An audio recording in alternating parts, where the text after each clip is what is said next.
See, he smiled. That was the part that turned Elsie's stomach, not the lie itself, but the calm, practiced smile Percival Dorn wore while delivering it.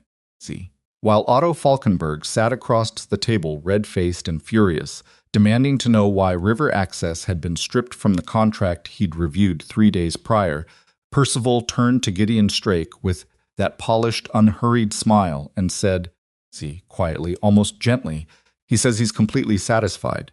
See, he's ready to move forward. Elsie's hand stopped above the coffee cup. See, she didn't breathe. Because what Otto had actually said in the rapid, clipped German of a man trying to control his anger was this contract is a trap. See, either your man is incompetent or someone paid him to bury me. See, if you were standing in that room carrying a tray, wearing a uniform that marked you as invisible, would you have said something? See, would you have risked the only paycheck keeping your sick mother alive to correct a lie that powerful men had built careers around telling? See, before you answer, stay with me. See, because Elsie Rourke asked herself that same question for exactly 11 seconds before she made the decision that changed everything for her mother, for an entire valley full of people who never even knew her name.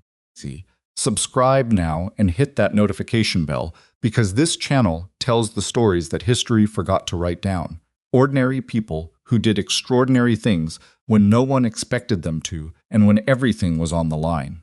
See, drop your city and country in the comments below so I can see how far this story has traveled, and if you stay until the very end, I promise you, the final scene of this story will sit with you for a long time. See now. Let's go back to the beginning. The Blackstone Hotel had a way of making people feel either very important or completely invisible, and it never made that mistake accidentally. See, the lobby chandeliers were imported from a glassmaker in Vienna, Elsie. C had heard the manager tell that story 17 times, always to someone who already looked like they didn't need to be impressed. See, the carpets were dark red, thick enough to swallow sound. See, and the front desk was staffed by men in pressed coats who had mastered the particular art of looking directly at a person, while somehow communicating that the person wasn't quite worth looking at. See, Elsie had worked at the Blackstone for 2 years and 3 months. See, she knew exactly where the floor creaked near table 4, which guests preferred their coffee poured before they asked, and which ones would dock her tip if she arrived a single minute past the hour. See, she knew that the kitchen ran short on cream every Thursday, that the head porter stole from the lost and found, and that the manager, Mr. Hollander, had a temper that got worse every time the wind blew cold off the mountains. What she did not know, what she could not have known, was that on the afternoon of November 14th, 1883, she was going to walk into a private dining room on the 2nd floor of the Blackstone's hotel and hear something that would force her to choose between everything she had and everything she believed. She climbed the service staircase carrying a silver tray with a fresh pot of coffee, 2 clean cups, and a small plate of the hard sugar cookies that Mr. Hollander reserved for guests he considered sufficiently important. The private dining room at the end of the hall was reserved for negotiations, real ones. The kind where men signed documents that moved money and land in amounts that Elsie couldn't have counted without losing track. She had served in that room before. She knew the rules. You came in, you poured, you left. You did not make eye contact. You did not linger. You certainly did not listen. That last rule had never been difficult before because the guests usually spoke English, and the conversations usually bored her, and she had enough of her own problems to occupy her mind without borrowing anyone else's. But that afternoon, the door to the private dining room was already open when she reached it, and before she even stepped across the threshold, she heard a voice speaking in German, so precise and sharp that her hands went tight around the tray. Her father's voice had sounded like that. Not in quality, her father's voice had been warm and slow and full of patience, nothing like the voice inside that room. But the language itself hit her somewhere behind the sternum, a physical sensation, the way a smell can drop you into a memory so suddenly that your body forgets where it actually is. She stood in the doorway for one breath, then stepped inside. There were 3 men at the long table. Gideon Strake she recognized. See, everyone in Sweetwater County recognized Gideon Strake. See, he was in his mid-50s, thick through the chest and shoulders, with the kind of weathered face that came from decades spent outside in every kind of weather. See, his boots cost more than Elsie made in a month, but he wore them like a man who'd grown up with mud on his feet, which by all accounts he had. See, he was not friendly, not unfriendly, simply direct in the way that men are when they've spent enough time in a world where vagueness gets people killed. See, he owned more land in Sweetwater Valley than anyone else, ran more cattle, employed more men, and had a reputation for being the one person Ironcrest Freight hadn't managed to fully bend to its will. See, the man across from him she did not recognize, but she understood immediately from his posture and the quality of his coat that he was the German investor the staff had been whispering about for 3 days. See, Otto Falkenberg. He was shorter than she'd imagined, stockier, with a gray mustache that he kept touching the ends of when he was thinking. See, he had the guarded face of a man who'd built something real from scratch and was not about to let carelessness destroy it.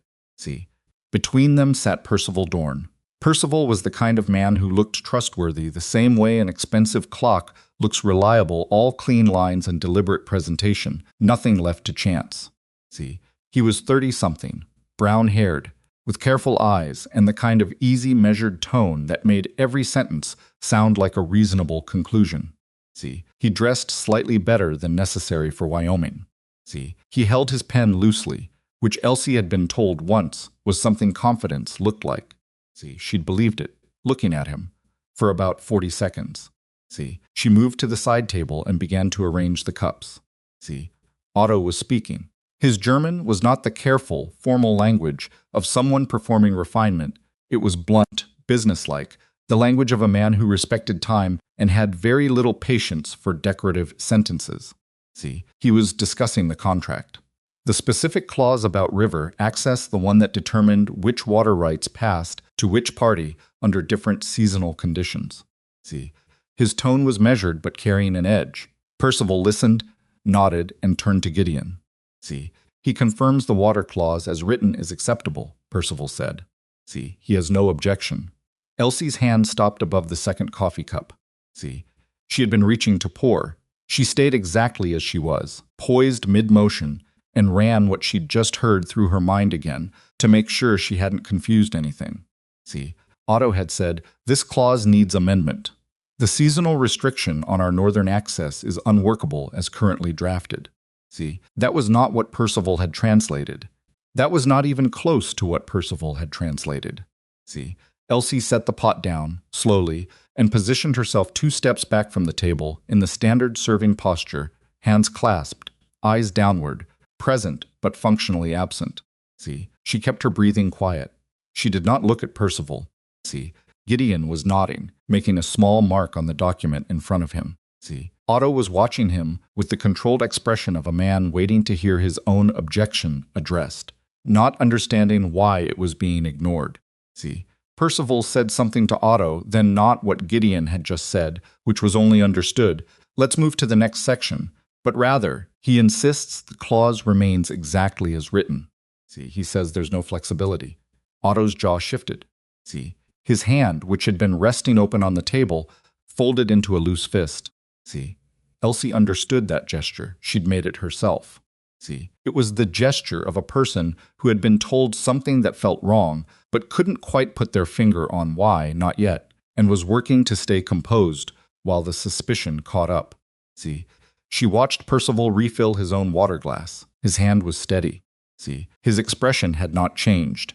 He looked like a man who found the conversation professionally satisfying, the way a craftsman looks when a technique is working exactly as intended. See, something cold moved through Elsie's chest. She had been standing in that room for perhaps 4 minutes. See, she was 17 years old. She made 60 cents a week when tips were good, which they usually weren't. See, her mother was in a basement 3 floors below them, hauling wet linens through steam that smelled like lye and collected in the lungs. See, the bottle of medicine on their nightstand at home cost more than 2 days of Mara Rourke's wages, and they were already 2 weeks from empty. See, Elsie thought about all of that. Then Percival spoke again, and she stopped thinking about it.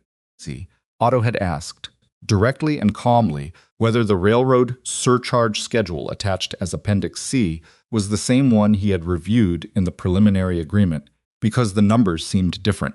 See, they were different.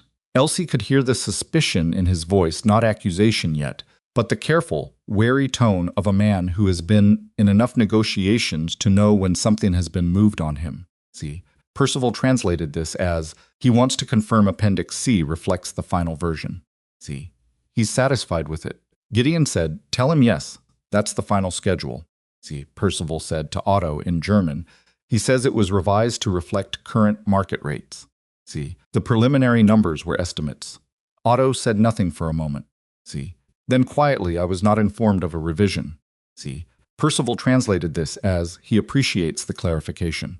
See, Elsie's fingernails were pressing into her palms.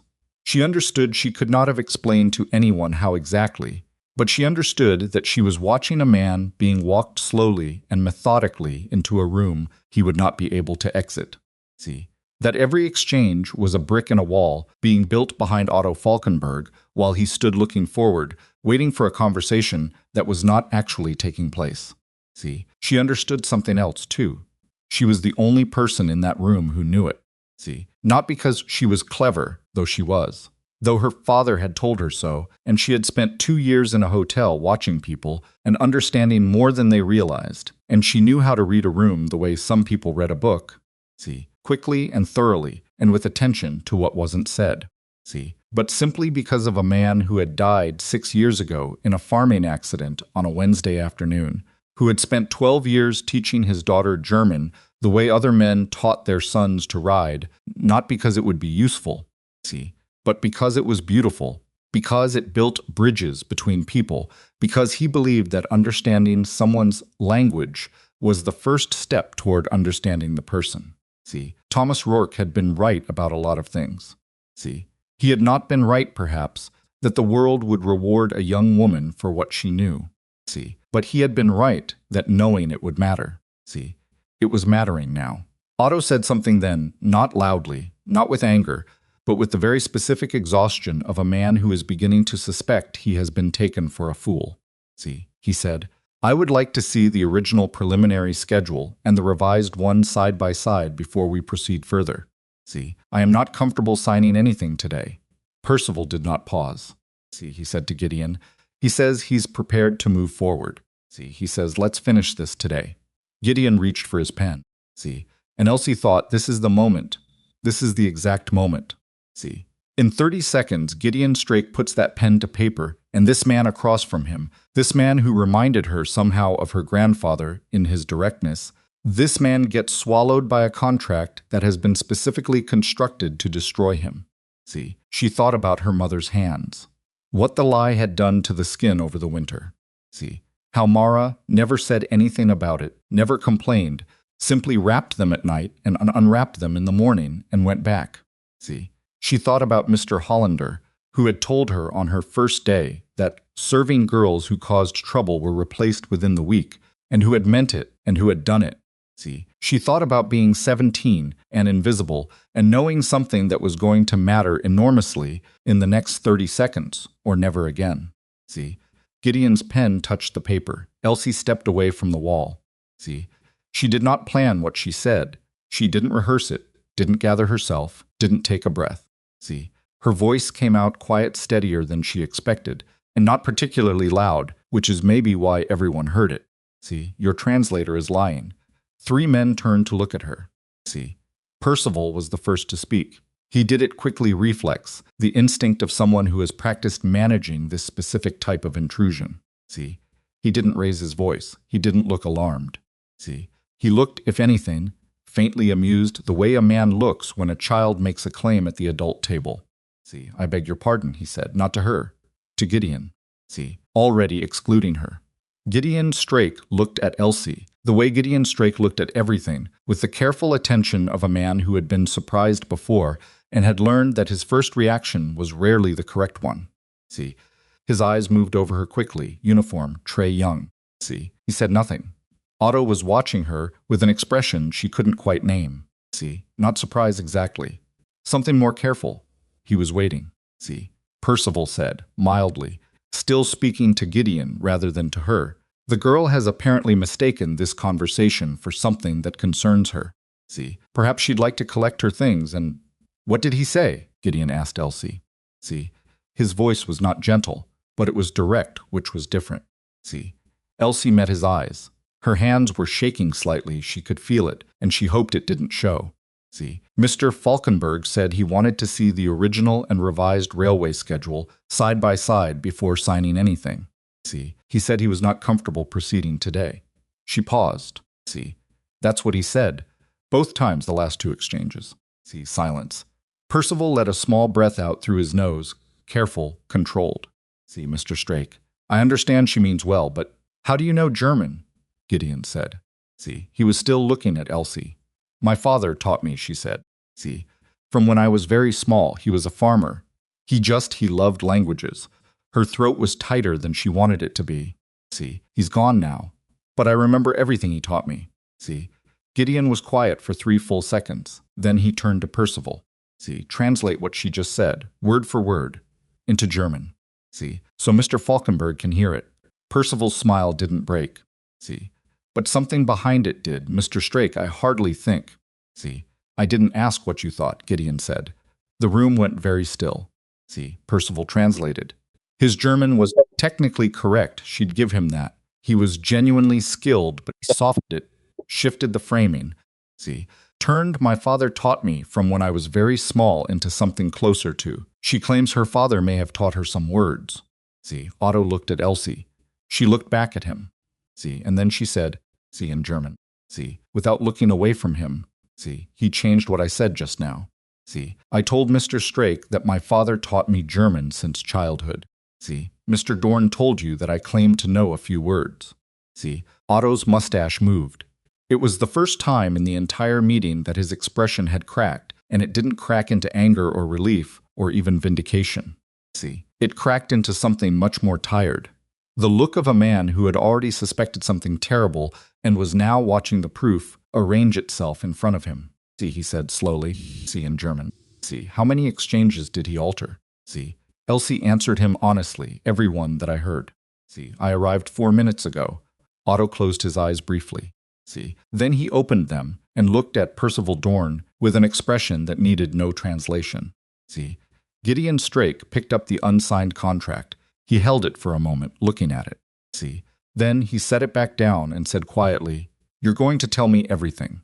See, and Percival Dorn, for the first time, looked at the serving girl standing in the middle of the room, not past her, not through her but at her, and understood that the careful, see, invisible architecture of the thing he had built was not going to survive the next 10 minutes. See, he had underestimated her. Everyone had. That was the last mistake anyone in Sweetwater Valley would make about Elsie Rourke. See, Percival Dorn did not confess easily. That was the first thing. Elsie noticed that he didn't crumble the way she'd half expected him to, the way a person collapses when they've been caught at something shameful. See, instead, he sat back very slightly in his chair, adjusted the cuff of his jacket, and looked at Gideon Strake with the measured composure of a man who had already begun calculating his next move before the current one had finished failing. See, Mr. Strake, he said, his voice carrying the particular smoothness of someone who had spent years making unreasonable things sound perfectly reasonable. I understand how this looks. See, truly. But you have to consider the source here. A hotel serving girl, untrained, with no credentials, no professional experience in interpretation, claiming, after 4 minutes in this room, see, that she has identified systematic deception in negotiations I've been conducting professionally for 3 years. He spread his hand slightly, a gesture that managed to convey both humility and faint incredulity. See, I'm not dismissing her. I'm asking you to apply the same standard of evidence to her claim that you would apply to any other. See, Gideon did not respond immediately. He had the stillness of a man who had learned that the first person to speak after a silence usually said more than they intended. See, Elsie stood where she was, beside the side table. See, the empty coffee tray still in her hands because she hadn't thought about what to do with it, and no one had told her. And her mind was occupied entirely by the fact that Percival was good at this genuinely. See, dangerously good, and that she had approximately one opportunity to prevent him from talking his way back into Gideon Strake's confidence before this entire thing closed over her like water. See, Otto was watching her. He hadn't spoken since she'd told him about the altered exchanges. See, he was sitting with his forearms resting on the table, very still, the way people sit when they're conserving energy for something they know is coming. See, all right, Gideon said finally. He pulled his chair back slightly from the table and looked at Elsie. See, come here. She crossed the room. She set the tray on the edge of the side table because she needed her hands free and she was tired of holding it. See, nobody commented on that. Translate, Gideon said. See, he was looking at Otto. Tell him exactly what I say, word for word, and then tell me what he says back. See, word for word. Don't smooth anything over. Don't fix anything. See, if he says something rude, tell me he said something rude. See, Elsie nodded. Gideon looked at Otto and said, Mr. C. Falkenberg, I need to know if you believe your concerns about this contract were being accurately communicated to me. See, Elsie translated. Her German was not perfect. There were moments where she reached for a word and found a slightly imprecise one instead, and she knew it, and it bothered her the way a small stone in a shoe bothers you persistently, distractingly. See, but it was fluent. It was real. It was the language her father had given her across hundreds of evenings at a kitchen table that no longer existed, and it held. See, Otto listened. His expression shifted, something loosening in it, slightly, like a door that's been stuck finally moving on its hinge. See, he answered in German, not quickly, choosing his words with the care of a man who had decided that precision mattered more than speed. See, Elsie translated. He says no. He says he raised 4 specific objections in this meeting, and none of them were addressed. See, he says he began to suspect a problem when he noticed Mr. See, Strake's responses didn't correspond to what he'd said, but he wasn't certain because he doesn't speak English and he had no way to verify. See, Gideon's jaw moved slightly. He looked at Percival. See, Percival said, Mr. Falkenberg's German is quite colloquial and idiomatic. See, it's entirely possible that Say something to her in German, Gideon said. See, Percival stopped. Right now. Say something. Anything. See, and then we'll see what she says it means. The room was so quiet that Elsie could hear the wind pressing against the window glass. See, Percival looked at her. For the first time in the entire encounter, he looked at her directly, with the full attention of someone taking an actual measure. See, his eyes were a flat, careful gray, and they moved over her face with the particular calculation of someone working out the odds. See, then he said, in German, smoothly and without hesitation, You're a brave little fool, and you have no idea what you've walked into. See, he said it pleasantly, with a small smile, in a tone that would have sounded, to anyone who didn't understand, like a perfectly civil observation. See, Elsie held his gaze for 1 second. Then she turned to Gideon and said evenly, He said, I'm a brave little fool, and I have no idea what I've walked into. See, the smile left Percival's face. It didn't leave dramatically, it didn't fall away or crumble. See, it simply ceased, like a lamp being turned down, and what remained underneath was something harder and much less pleasant to look at. See, Gideon said, Get out of that chair. Percival said, Gideon. See, I'm not going to say it twice. There was a long pause. See, Percival set his pen down on the table very precisely, aligned it with the edge of the contract, and stood. See, he straightened his jacket. He moved away from the chair with the controlled dignity of a man who was, Elsie could see clearly, furious, not frightened, not remorseful.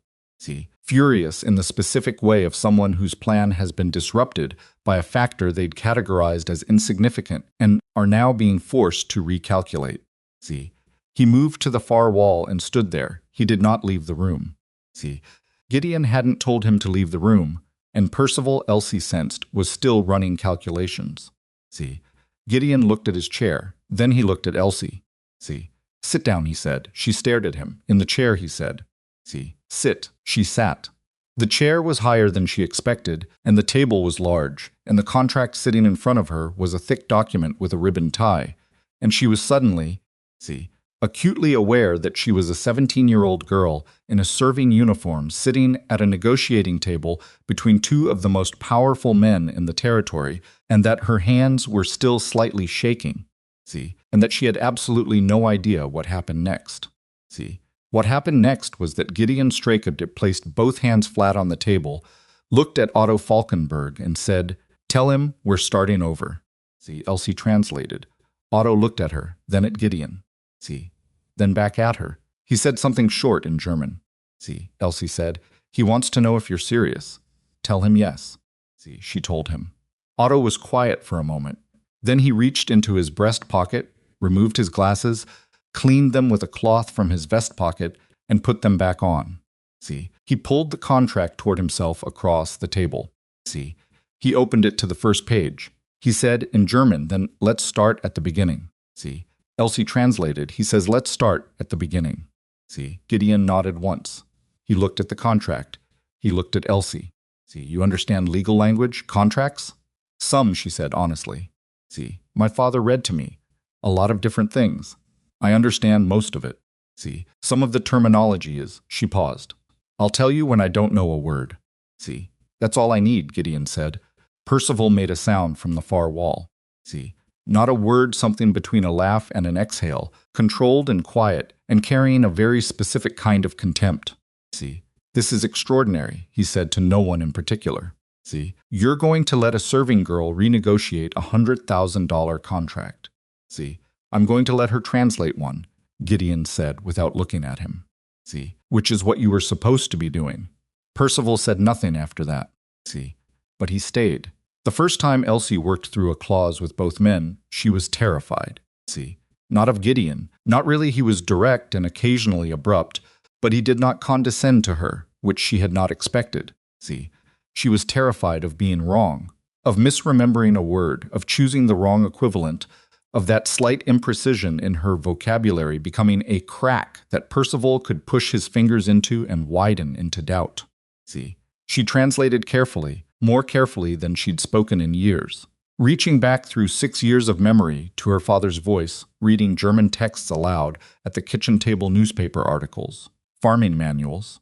See, once, a letter from a distant cousin in Munich that had taken them the better part of an afternoon to work through together. See, she wasn't perfect. She had to stop twice and ask Otto to repeat a phrase.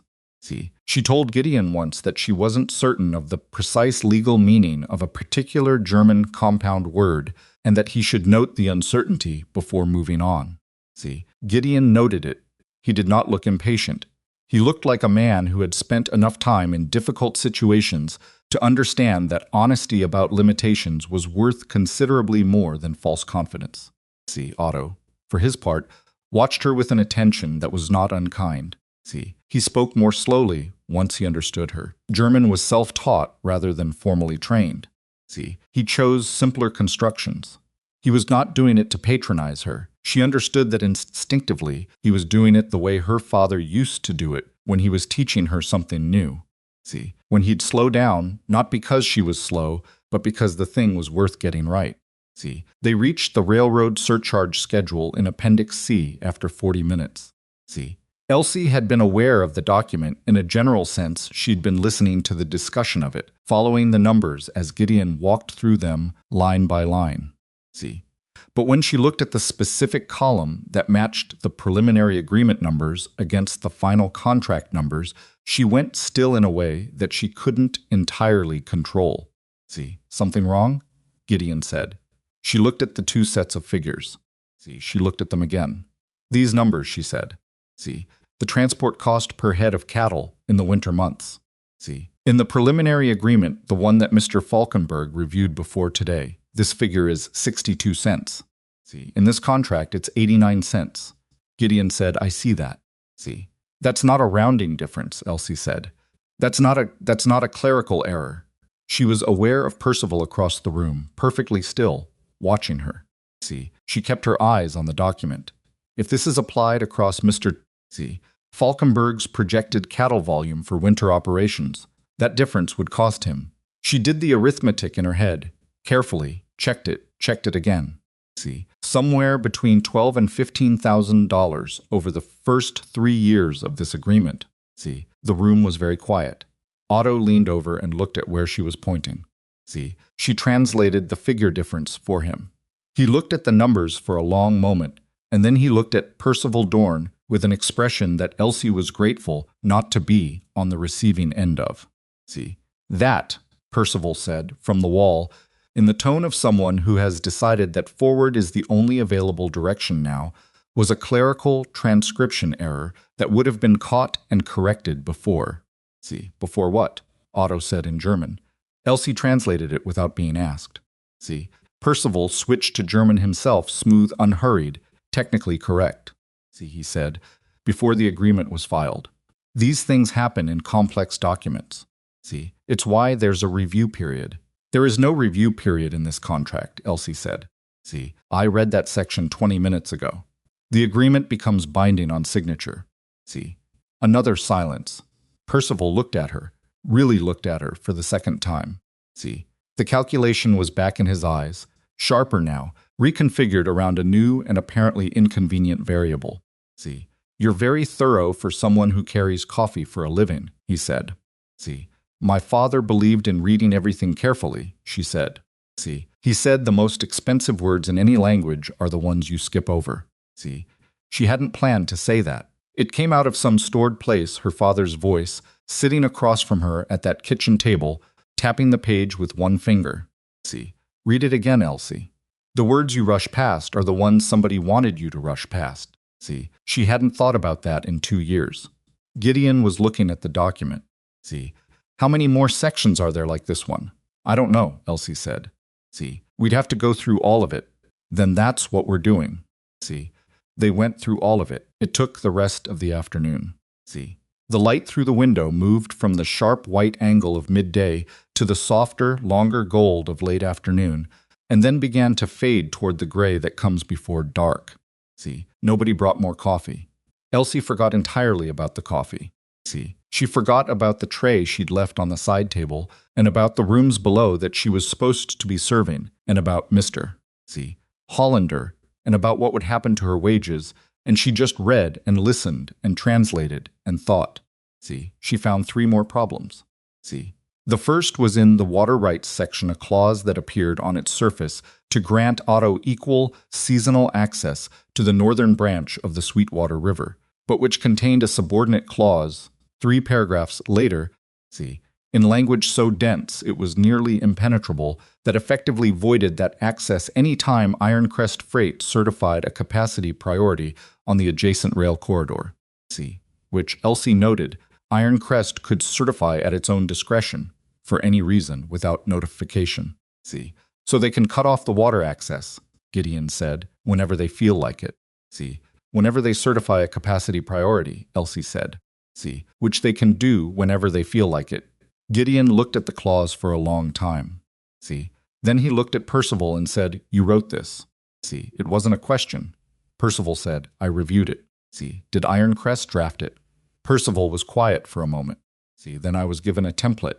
By Ironcrest, a longer pause. See, by an associate. An associate of Ironcrest, Gideon said. See, Percival said nothing. See, the second problem was, in the winter grazing boundaries, a definition of seasonal territory that used a measurement reference that Elsie had never seen before and had to read 3 times before she understood what it was doing. See, it referenced boundary markers by a system of iron stakes that, according to a footnote in the appendix, had been installed by Ironcrest's survey team the previous spring. See, which meant Ironcrest had placed the markers, which meant Ironcrest defined the boundaries. See, which meant the boundaries could be, and here Elsie's voice came out slightly less steady than she intended, redefined at any point by replacing the markers. See, Otto said something very short and very sharp in German when she translated that. See, she told Gideon, he says this is not a contract. He says this is a cage with a door they control. See, Gideon's hand on the table had gone completely still. See, the third problem was the smallest in appearance and the largest in consequence, and Elsie almost missed it, would have missed it, probably, see, except that her father had taught her to read footnotes the way other people read main text, because that was where the real decisions lived. See, it was a single sentence in a footnote at the bottom of page 11, in text notably smaller than the rest of the document, referencing a separate instrument filed with the Territorial Land Office that would, upon execution of this agreement, Grant Ironcrest Freight the right of first purchase on any land parcels within the defined Sweetwater Valley corridor that were offered for sale within the next 20 years. She read it twice. Read it a third time. Mr. Strake, she said quietly. He looked at her. This contract doesn't just affect Mr.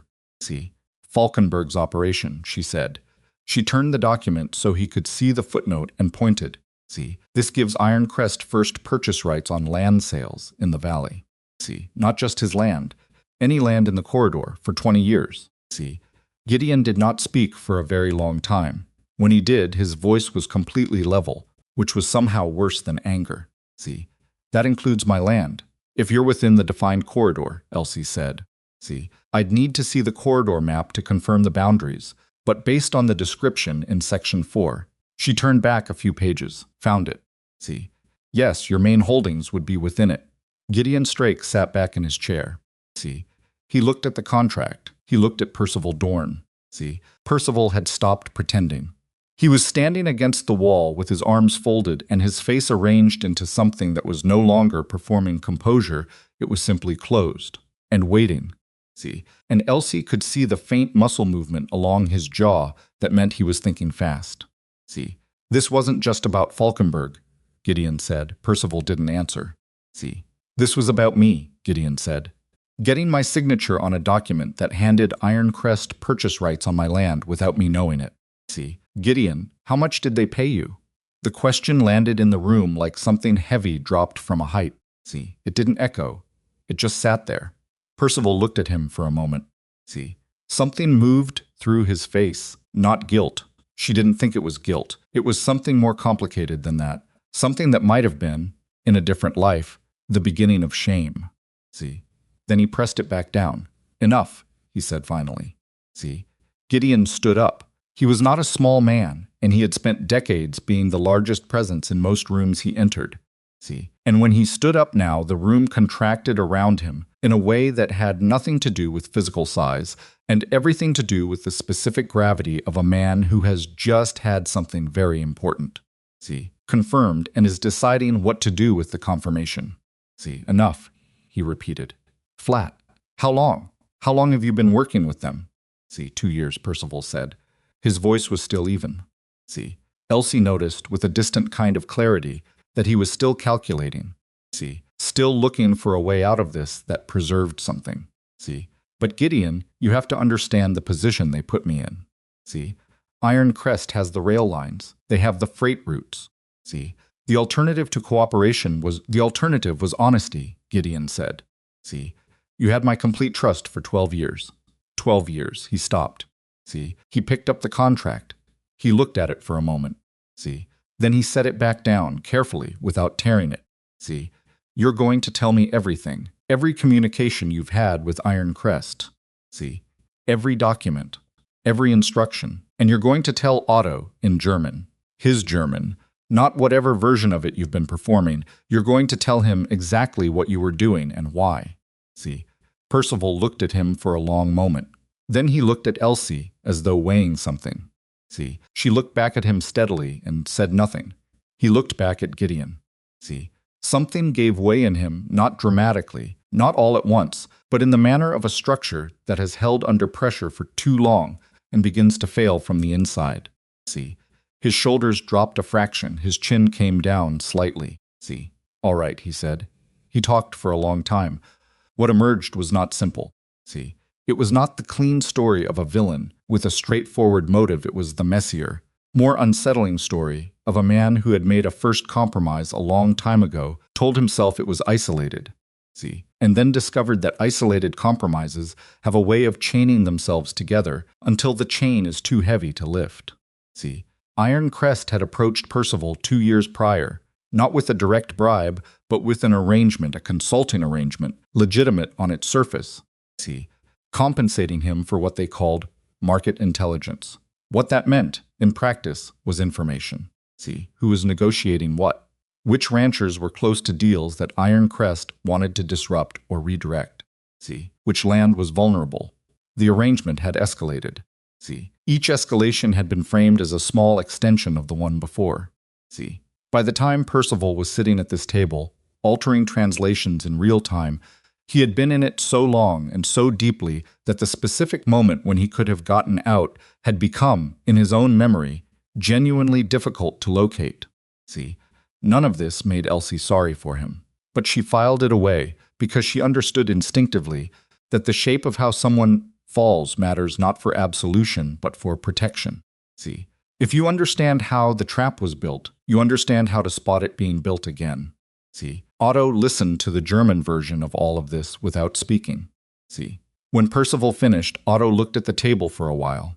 See, then he said something quiet. Elsie translated, he says he would like to know if the interpreter they sent him in Hamburg was also on Ironcrest's payroll. See, Percival said after a pause, I don't know who they used in Hamburg. See, but it's possible, Otto said in German. It's possible, Percival admitted. See, Otto nodded slowly. He took off his glasses, folded them, set them on the table beside the contract. See, he looked like a man sorting through a very large and complicated pile of things and trying to decide which ones were salvageable. See, then he looked at Elsie. See, he said in German. See, slowly and clearly. See, how old are you? See, 17, she said. He nodded again, a different kind of nod. See, he said, your German is very good. Where did you study? See, I didn't study anywhere, she said. My father taught me. See, at home. In the evenings. Your father was German? See, American, she said. He loved languages. See, he said they were the closest thing to windows between people. She paused. See, he said if you could speak to someone in their own language, you were telling them their world was worth learning. See, Otto was quiet for a moment. Then he reached into the inner pocket of his jacket and removed something that he placed on the table between them without comment, a silver pocket watch. Old, see, the case worn smooth at the edges in the way that things are worn when they've been handled constantly for a very long time. See, he opened it. Inside the case, where a photograph is sometimes kept, there was a photograph. See, Elsie didn't look at it yet. She looked at Otto's face. See, he said in German quietly. See, what was your father's name? See, Thomas, she said. Thomas Rourke. Something moved across Otto Falkenberg's face that she couldn't name. See, it was not a small thing. It was the expression of someone who has just heard a word that belongs to a story they thought they'd never encounter again. See, he looked at her for a long time. Then he looked down at the photograph inside the watch. See, then back at her. He said very softly, Does your mother live? See, Elsie's throat tightened. Yes, she works downstairs. See, in the laundry. Otto closed the watch. He held it in both hands for a moment. See, then he set it on the table and slid it carefully, deliberately, back toward his side of the table without opening it again. See, he looked at Gideon. He said something in German. Elsie translated it. He says he would like to continue the renegotiation. See, he says he would like to do it tonight, if possible. See, he says. She paused, making sure she had the words right. See, he says he has a reason now that he didn't have this morning. See, Gideon looked at Otto, looked at the contract, looked at Elsie. See, outside the window, the last light was leaving the sky over the mountains, and the valley below was going dark in the particular way it did in November, not all at once, but in layers, depth by depth, like something being carefully folded away. See, then we continue, Gideon said. And they did. But downstairs in the basement laundry of the Blackstone Hotel, Mara Rourke had just finished her shift and was putting on her coat in the dark and wondering, see, with the low and persistent fear that had been her constant companion for the past 2 years, why her daughter had not come down at the end of the serving hour. See, she did not know yet that Elsie was sitting at a table 1 floor above her, in a chair that cost more than their furniture combined, translating a document that was about to change both of their lives. See, she did not know about the silver watch, or the photograph, or the name that Otto Falkenberg had spoken so quietly it barely disturbed the air. See, she just knew her daughter was late, and she put her coat on, and she sat down on the wooden bench by the service exit, and she waited. See, that was what Mara Rourke knew how to do. She knew how to wait. See, she had been doing it for 6 years, since the Wednesday afternoon that Thomas hadn't come back from the fields, and she had gotten very good at it, and it had never once stopped hurting. See, she waited. Upstairs, Elsie kept reading. The knock on the private dining room door came at 7:30. See, Elsie heard it before the others did, or maybe she just processed it faster, because she had spent 2 years training herself to notice sounds that signaled a change in what was expected of her. See, one sharp knock, then a pause, then 2 more. Mr. Hollander's knock. See, she recognized it the way you recognize a particular type of weather before it fully arrives. See, Gideon said, "Come in." The door opened and Mr. Hollander stepped through it, and the expression on his face went through several rapid changes in the space of 2 seconds. See, he had clearly expected to find a serving girl who had abandoned her station and needed to be removed from premises. See, what he found instead was that serving girl seated at the negotiating table between Gideon Strake and a German industrialist, with a contract open in front of her and a pen in her hand where she had been marking sections for review. See, he stopped just inside the door. "Mr. Strake," he said carefully. "See, I apologize for the interruption. I came to locate one of our staff members who failed to report for her evening duties." See, Gideon did not look up from the document he was examining. "See, she's busy." "I understand, sir, but Miss Rourke has responsibilities that," see, had Gideon said. He looked up then, and whatever, Mr. See, Hollander saw in his face made the man go very still. See, she had responsibilities. As of this afternoon, Miss Rourke is no longer in your employ. See, Mr. Hollander opened his mouth. "I've covered her wages for the remainder of the month," Gideon continued. See, "you'll find the sum has already been communicated to your front desk. See, any inconvenience to your staffing schedule is regrettable. See, good evening." Mr. Hollander looked at Elsie. She looked back at him. See, she was not certain what her face was doing. She was not certain she had fully processed what Gideon had just said. See, she was aware that her heart was doing something irregular, and that her hands, which had been perfectly steady for the past 3 hours of translation work, had gone slightly cold. See, Mr. Hollander left. He closed the door behind him with the careful, controlled click of a man exercising tremendous restraint. See, the room was quiet for a moment. See, Otto said something in German, a short phrase with a dry intonation that Elsie translated automatically before she'd consciously decided to. He says the manager looked like a man who had swallowed something he couldn't spit out. See, Gideon made a sound that was almost a laugh, almost. See, it didn't quite make it all the way, but it was the closest thing to one she'd heard from him all evening. See, "Are you all right?" he said to her. It took her a moment to realize the question was genuine and not rhetorical. See, "Yes," she said. "Then I want to make sure I understood." See, "You said I'm no longer in his employ." "That's correct." See, "That means I don't have a job." "It means you don't have that job," Gideon said. See, "There's a difference. We'll discuss the rest when we're finished here."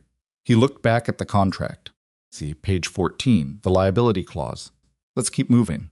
See, she looked at page 14. She found the liability clause. See, she kept moving. But something had shifted in the room, or maybe in her. She wasn't entirely sure which. See, for the past 3 hours, she had been operating on a kind of focused urgency that didn't leave space for much else. See, translating and reading and thinking, with the tunnel vision of someone who understands that the task in front of them is the only thing that matters right now. See, but Gideon's words had punctured that slightly. See, the future, her mother's future, the cold and specific fact that they needed income to survive the winter had come back in through the puncture and was sitting in the back of her mind now, quiet but present.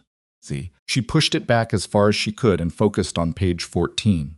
See, the liability clause was, on its surface, standard. See, it assigned legal responsibility for property damage, livestock loss, and contract breaches in the proportions you would expect from a fair agreement.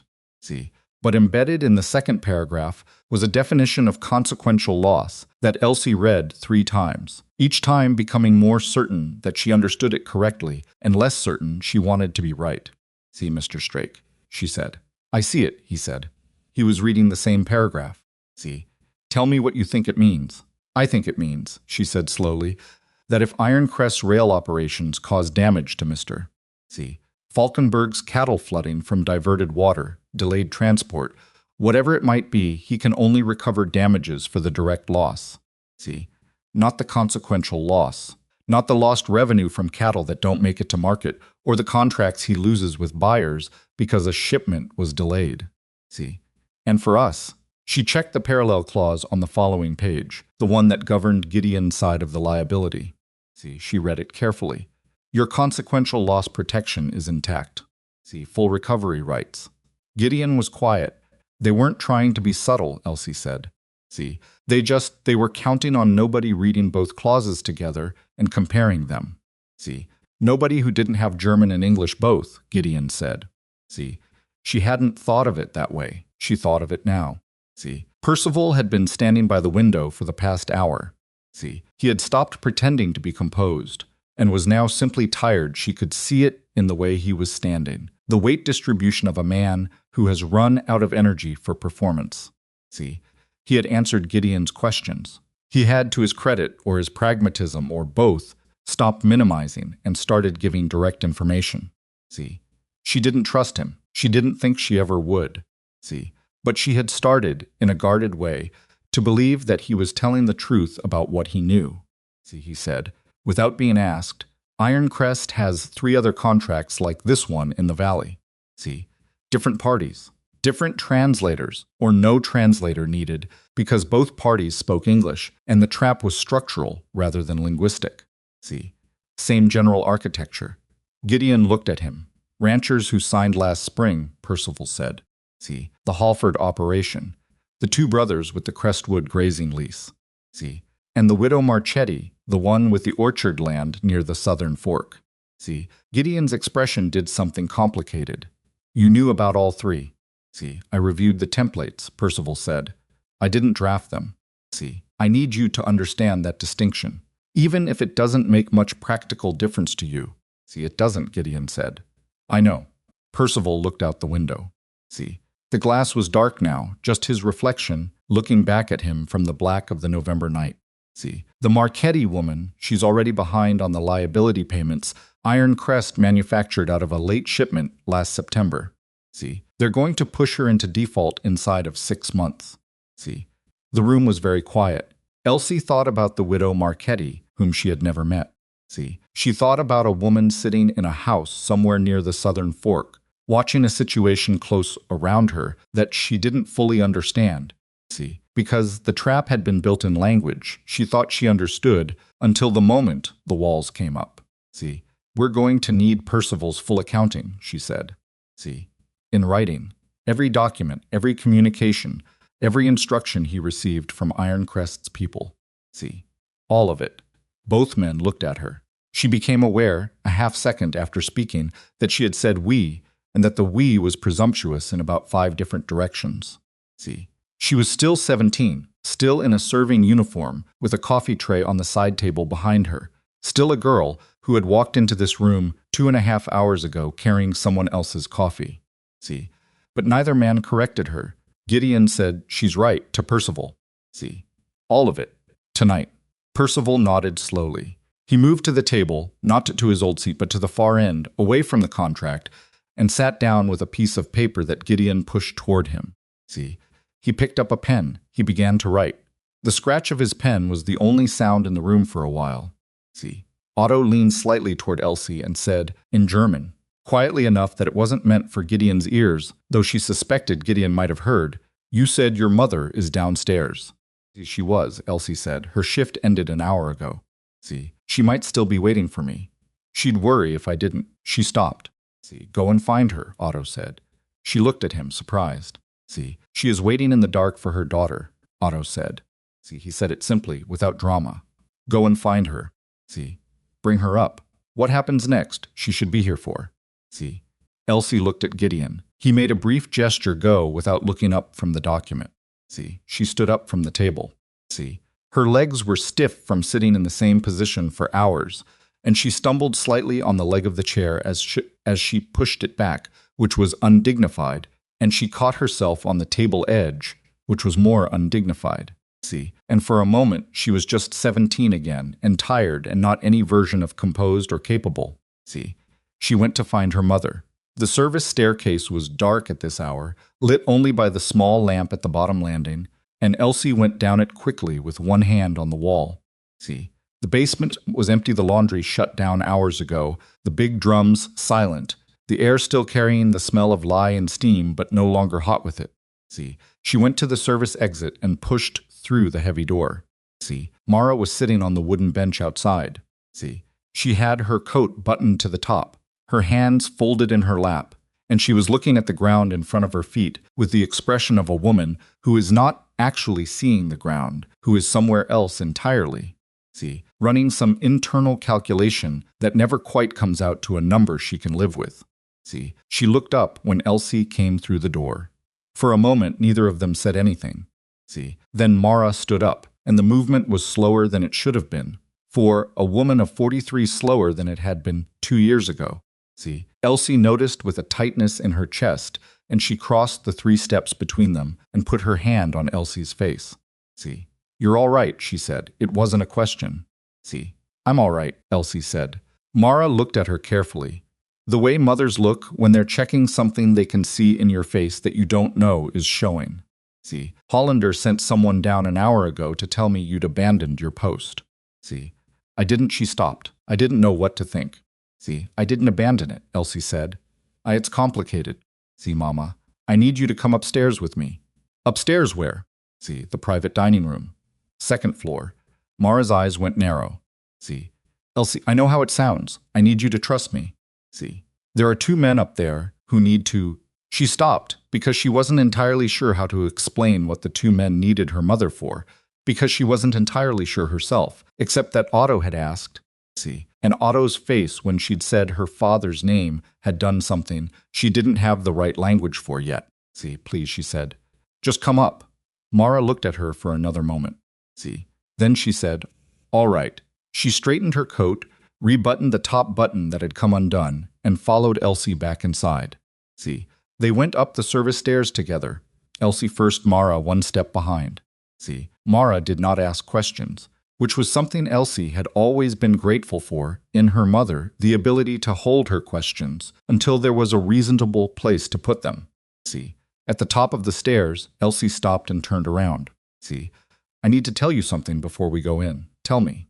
See, "I spoke up during the negotiation. I told Mr. Strake that his interpreter was lying." See, Mara was quiet for a moment. "Was he?" See, "And Mr. Strake believed me, and he dismissed Percival." See, "And he had me translate the contract instead, and I did." See, "For the past 3 hours." Mara looked at her. The lamp at the top of the service stairs cast a yellow light that softened the lines of exhaustion around her eyes without erasing them. See, she looked like a woman processing several things at once and doing it methodically. See, "Did you lose your job?" "Yes, before or after you translated the contract." See, "Before. Mr. Strake told Hollander he'd covered my wages." See, Mara said, "Are you in trouble?" "I don't think so." See, "I don't know." "I don't think so." Mara nodded once. See, "All right." She gestured toward the hallway. "Show me."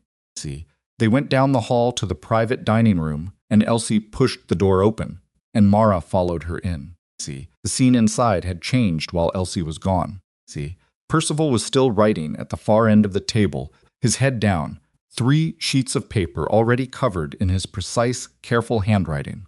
See, Gideon was standing near the window with his arms folded, reading something, a secondary document that Elsie didn't recognize, some correspondence he'd apparently retrieved from his coat. See, Otto was sitting in the same place he'd been all evening, but he had pushed the contract to one side and was holding the silver watch. Not open, just held. See, turning it slightly in his fingers the way a person handles something they are trying to decide something about. See, he looked up when the door opened. Mara came in behind Elsie and stopped just inside the doorway, taking in the room the way she took in everything, quietly, thoroughly, without showing what she was seeing on her face. See, Otto looked at Mara for a moment, then he stood up. See, he was not a tall man. Standing did not make him imposing. See, but there was something in the way he rose, the deliberateness of it, the care that made it significant in a way that Elsie felt in her sternum without being able to explain. "See," he said in German. See, still looking at Mara. "See, is this her?" See, Elsie said softly, "Yes." He nodded, he said in German, her eyes. "See, she has his eyes." Elsie did not translate that. See, she looked at her mother and saw it the specific gray-green of Thomas Rourke's eyes, the same ones she saw in her own reflection, the ones she had assumed were only remarkable to people who had known him. See, Otto came around the table. He moved to stand in front of Mara, and Mara watched him come with the careful, unreadable expression of a woman who has been surprised before and has learned not to show it. See, he said something in German. He said it to Elsie to translate, but he was looking at Mara when he said it. See, Elsie translated. He says he knew your father. See, not your father, Mama, your grandfather. He says his name was Willem. See, Willem Hartman. Mara's face changed. It was not a dramatic change. See, she did not gasp. She did not put her hand to her mouth. See, she simply went very still, the way still water is still, and something in her eyes shifted from the guarded distance she kept the world at to something else older and softer and not entirely under control. See, my grandfather, she said, quietly. My grandfather died before I was born. See, Elsie translated. Otto listened. He nodded. He said, I was 19 years old when I came to this country. See, I had $12 and a letter of introduction to a business contact in St. See, Louis, who had died the previous winter without telling me. See, I spoke almost no English. I had been traveling for 6 weeks, and I was in a very bad condition. See, I was in a town in Ohio in winter, and I had no money left. And I was trying to find work, and no one would hire me because I couldn't communicate, and I was foreign, and I was frightened in a way I have never been before or since. See, Elsie translated as he spoke, keeping pace with him, her voice low. See, your grandfather found me sitting outside a feed store, Otto said. See, I had been turned away from 3 places that morning. See, he sat down next to me, not because someone told him to. See, not because he wanted anything. He sat down and he asked me, in German, very rough German, but German where I was from and where I was going. See, Mara was not moving. He took me to his home, he and his wife. See, they gave me a meal and a place to sleep. He spent 3 evenings that week teaching me English words. See, practical ones, money, work, please. See, thank you. See, I am looking for employment.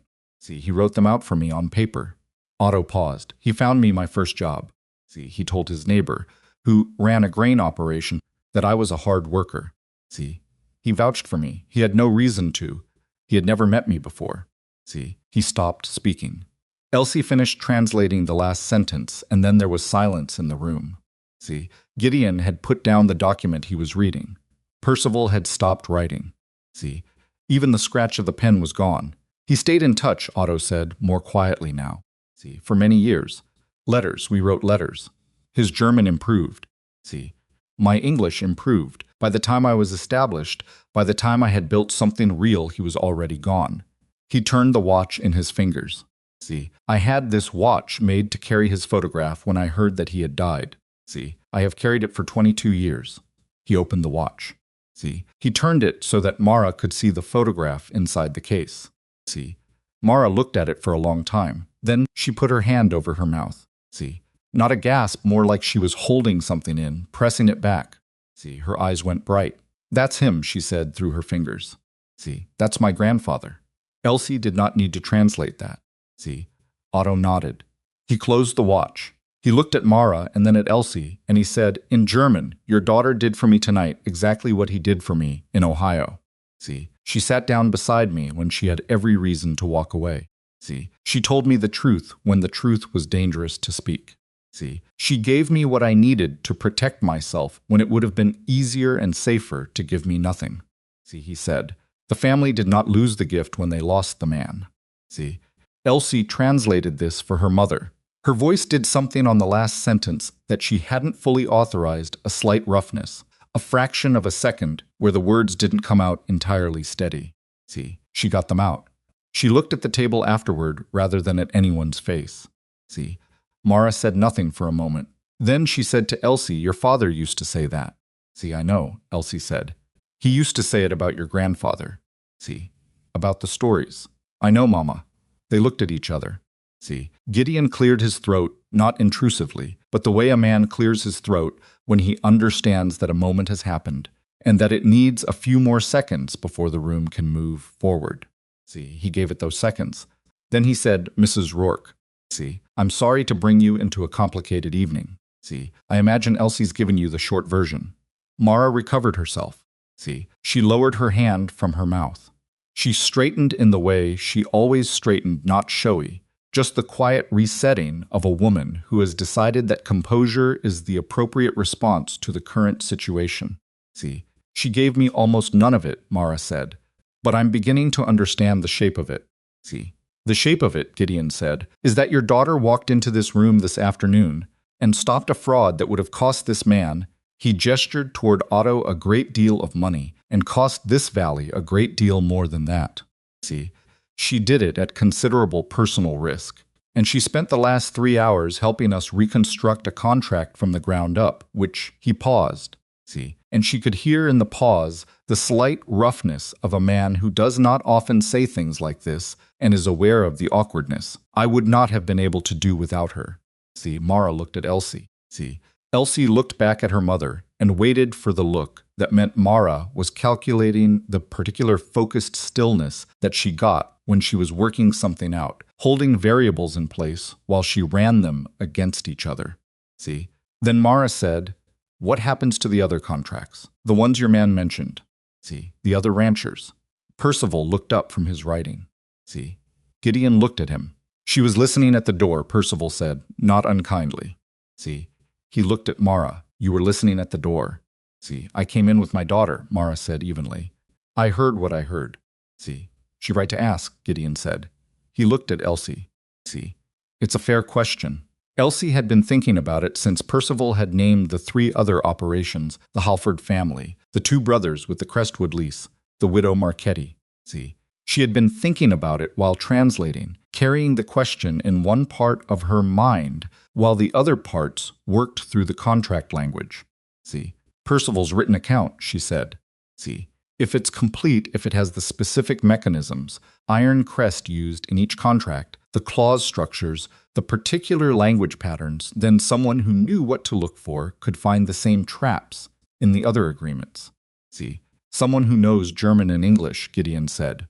See, "The Halford contract and the Crestwood lease were both English only," Percival said from the end of the table. See, "The traps in those are structural, buried in the liability definitions and the renewal terms." See, "You'd need a lawyer who knows railroad contract architecture." See, "Do you know one?" Gideon said. Percival was quiet for a moment. See, "There's a man in Cheyenne. He worked for a rail company for 15 years before they crossed him badly enough that he stopped working for them. See, he knows every mechanism they use. He hates them specifically, which makes him motivated. See, you trust him?" "I trust his hatred of Iron Crest," Percival said. See, "That's probably enough." Gideon nodded slowly. See, he was silent for a moment, and in that silence, Elsie could almost see him thinking, not rapidly, not frantically, but with the methodical heaviness of a man moving large pieces into new positions on a very large board. See, she had watched him think all evening. He did it the way he did everything, without wasted motion. See, he turned to Otto and said, "Tell him what we're proposing to do." See, Elsie translated the conversation that followed the new terms Gideon and Otto had been working toward for the past several hours, the terms that bore no resemblance to the corrupted contract that had been on the table when she'd first walked in. See, fair division of the railroad surcharges based on actual freight volume. See, water rights with clear seasonal definitions and no subordinate clauses that could be invoked unilaterally. See, grazing boundaries fixed to permanent geographical markers, not movable iron stakes. See, liability protections equal on both sides. And a new provision, Gideon's idea, see, proposed with the bluntness of a man who has spent a long time being careful and has decided that a certain kind of directness is now warranted, that any future modification to the agreement would require a, see, certified independent translator present for both parties. See, Otto listened to all of it. He asked 2 questions, both of them precise and practical. See, both of them addressed directly to Elsie in German, because at this point in the evening, the pretense that there was a formal separation between the translator and the negotiation had been entirely abandoned. See, she answered both questions. One of them she wasn't sure about and said so, and Gideon looked it up in a secondary document he had, and they confirmed the answer together. See, then Otto leaned back in his chair and looked at the ceiling for a moment. See, it was the first time he had looked anywhere other than at the people around him all evening, and it had the quality of a man allowing himself a private second before returning. See, He looked back down. He said in German, all right. See. Let's write it properly this time, Elsie said. He says yes. See. Gideon picked up his pen. What followed was 3 more hours of careful, tedious, exacting work going clause by clause through a fresh document, Gideon dictating, Elsie translating for Otto after each section, see, Otto raising objections or modifications that Elsie carried back in English, Gideon adjusting, both men checking the other's face for the specific expression that meant they were getting somewhere real rather than just somewhere agreeable. See, it was not elegant. There were arguments, real ones, not catastrophic, but not comfortable, points where the 2 men wanted different things, and the translation had to carry genuine disagreement back and forth without softening it. See, Elsie learned, doing this, that honest translation is harder than comfortable translation in ways she hadn't anticipated. See, when Otto said something blunt, she said something blunt in English. See, when Gideon said something that sounded like a concession but wasn't, she said it in German with the same careful, non-concession quality, and Otto caught it, and they had to stop and work through it. See, Percival finished his written account somewhere around 9 o'clock and pushed it across the table to Gideon without comment. See, Gideon read the first 2 pages, asked Percival 3 pointed questions, received 3 answers that were mostly complete, and set it aside to read the rest later. See, Mara sat in a chair near the wall and did not speak. See, she was not invisible. She was present in the specific way that Mara Rourke was always present, the attentive quiet of a woman who sees everything and stores it all, and does not feel the need to announce that she is doing this. See, occasionally Elsie looked at her, and Mara looked back, and there was something in those exchanges that Elsie couldn't fully articulate, something that had to do with Thomas, and the kitchen table, see, and all those evenings that had turned out to be preparation for something neither of them could have predicted. See, around 10 o'clock, Gideon set his pen down. He looked at the document in front of him. See, then he looked at Otto. He said, I think we have something real. See, Elsie translated. Otto picked up the new document and read through it, not skimming, reading the way he read everything, with his glasses on and his finger moving slowly beneath the lines. See, he took 12 minutes. Nobody spoke during those 12 minutes. See, the lamp on the table burned with a slight hiss at the edges of the flame, and outside the window the wind had come up off the mountains. And somewhere below them in the hotel a door closed and footsteps moved down a corridor and went silent. See, Otto set the document down. He said in German, there are 2 places I want slightly different language. See, minor changes, not structural, Elsie translated. They made the changes. See, it took another 30 minutes. Then Gideon picked up the document again and read through the full things himself, slowly, and Elsie sat and waited and tried not to watch the clock and failed. See, when he finished, he set it down and looked across the table. See, all right, he said. He reached into his jacket and removed his gold pen, the same one he'd been reaching for when Elsie had spoken the first time, the one that had been about to close a trap on both of them. See, he turned it in his fingers once, then he set it flat on the table. See, he looked at Elsie. There's one more thing, he said. See, she waited. This agreement needs a witness, he said.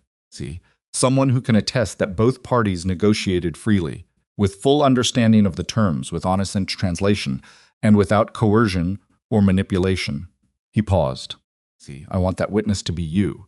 Elsie looked at him. See, you're 17, he said before she could speak. See, I know. The legal weight of a minor's witness signature is it's a question. See, I'll have my attorney review it. But I want your name on this document. See, not as a formality, as a record, so that there is a piece of paper in existence that says, in writing, that Elsie Rourke was in this room and that this negotiation was honest because she was in it. He held her gaze. See, do you understand what I'm saying? She understood what he was saying. See, she understood that a piece of paper with her name on it, attached to a document of this significance, was not a small thing. See, she understood that it would be, possibly, the first piece of paper in the history of her family that carried a Rourke name in a context other than a work ledger or a debt record or a death certificate. See, she understood that her father would have had something to say about that, and that she could almost hear him saying it, See, and that she was not going to cry about it in front of Gideon Strake and Otto Falkenberg because she had spent the last 6 hours being taken seriously, and she intended to continue being taken seriously. See, she picked up the pen. Her hand was not shaking. She signed her name. See, the pen scratched across the bottom of the page, and then it was done. See, Elsie set the pen down. She looked at her signature LCM. See, Rourke, the M for Margaret, her grandmother's name, the one she never used except on official things because it felt borrowed, and she had the strange, slightly vertiginous sensation of seeing herself from outside. See, the way you sometimes do in moments that your mind has already recognized as significant before the rest of you has caught up. See, Gideon signed beneath her. Otto signed beneath Gideon. See, the scratch of the pen on paper was the only sound in the room. See, then it was finished. Nobody said anything for a moment. See, Gideon picked up the document, looked at it once more, not checking, just looking. The way you look at something when you want to confirm it's real, and set it back down on the table. See, Otto removed his glasses and cleaned them again with the small cloth from his vest pocket. See, it was, Elsie had noticed, the thing he did when he needed a moment to think and wanted something to do with his hands. See, she recognized the impulse. She had spent most of the evening doing the same thing with the pen she'd been holding. See, Mara had not moved from her chair near the wall. See, she was sitting with her hands in her lap, watching Elsie the way she had been watching her for the past hour, not with the anxious surveillance of a mother waiting for something to go wrong, but with a different quality of attention. See, the kind that holds a person carefully, like something that has just revealed itself to be more fragile and more valuable than previously understood. See, Gideon gathered the signed document, Percival's written account, and the corrupted original contract into a single stack, squared the edges carefully, and set the stack beside his chair. See, he looked around the table. Then he said, to no one specifically, "There's a great deal still to do." See, it wasn't a complaint. It was an inventory. The way a rancher looks at a fence line after a bad winter, not despairing, just counting. See, Otto said something in German, and Elsie translated without being asked anymore, which was something that had stopped requiring a decision about 20 exchanges ago. He says there's always a great deal still to do. See, he says that's how you know something real has happened. See, the faintest trace of what might have been amusement crossed Gideon's face and was gone. See, tell him I'm starting to agree with him, Elsie told him. See, Otto made a short sound that was the German equivalent of a tired laugh compressed, a little dry but genuine. See, the room had that quality of aftermath that comes after sustained, high-pressure work, the specific exhaustion of people who have been tightly focused for a long time and can feel the focus starting to release whether they want it to or not. See, the lamp on the table had burned lower. The wind outside had settled into a steady push against the glass rather than the irregular gusts of earlier. See, somewhere in the hotel below them, the night staff was moving through their rounds, and the building had taken on the particular quiet of a late hour. See, Percival was still at the far end of the table. He had not spoken in some time. See, he was sitting with his hands flat on the table in front of him, not writing, not reading, just sitting, and Elsie, who had spent the evening maintaining a careful distance from anything resembling sympathy for him. See, noticed that he looked like a man in the aftermath of something he had both wanted and dreaded for a long time. See, the unburdened look. She had seen it once before, on a man in the hotel lobby who had sat down after carrying heavy luggage up 3 flights of stairs and who had not moved for a full 5 minutes, despite having somewhere to be. See, she did not feel sorry for Percival. She was not sure she ever would exactly. See, but she thought she understood, in a limited way, the specific weight of a thing you've been carrying for so long that you've stopped noticing it, and what it feels like when someone finally takes it from you, even against your will. See, Gideon looked at him. What happens to you now is going to depend significantly on what you do next, Gideon said. See, you understand that. Yes, Percival said. The account you wrote tonight, if it's complete, if there's nothing you held back, it goes to my attorney in the morning. See, along with the original contract, he'll advise me on what we can use and how. See, you cooperate fully with him. You make yourself available. See, you give them everything they ask for. And if I do, Percival said, not quite a question. See. Then I tell them you cooperated voluntarily before anyone compelled you to, Gideon said. See. That's all I'll promise. What happens after that is not in my hands. See. But it's considerably better than the alternative. See. Percival nodded once. He didn't argue, didn't negotiate further. See. There was something almost relieved in the simplicity of his nod. The nod of someone who has been running calculations for so long that the absence of calculation feels, even in difficult circumstances, like a kind of rest. See. You can go, Gideon said. My man at the front desk will arrange a room for the night. See. You don't leave Sweetwater until I tell you. Percival stood. See. He adjusted his jacket by reflex, the old gesture of composure, and then seemed to notice he was doing it and stopped. See. He picked up nothing from the table, left his pen, left the papers, left the glass of water he hadn't touched in 2 hours. See. He walked to the door. He stopped with his hand on the frame and turned back. See. He looked at Elsie. She looked back at him steadily. See, he said, for what it's worth, and then he stopped. See.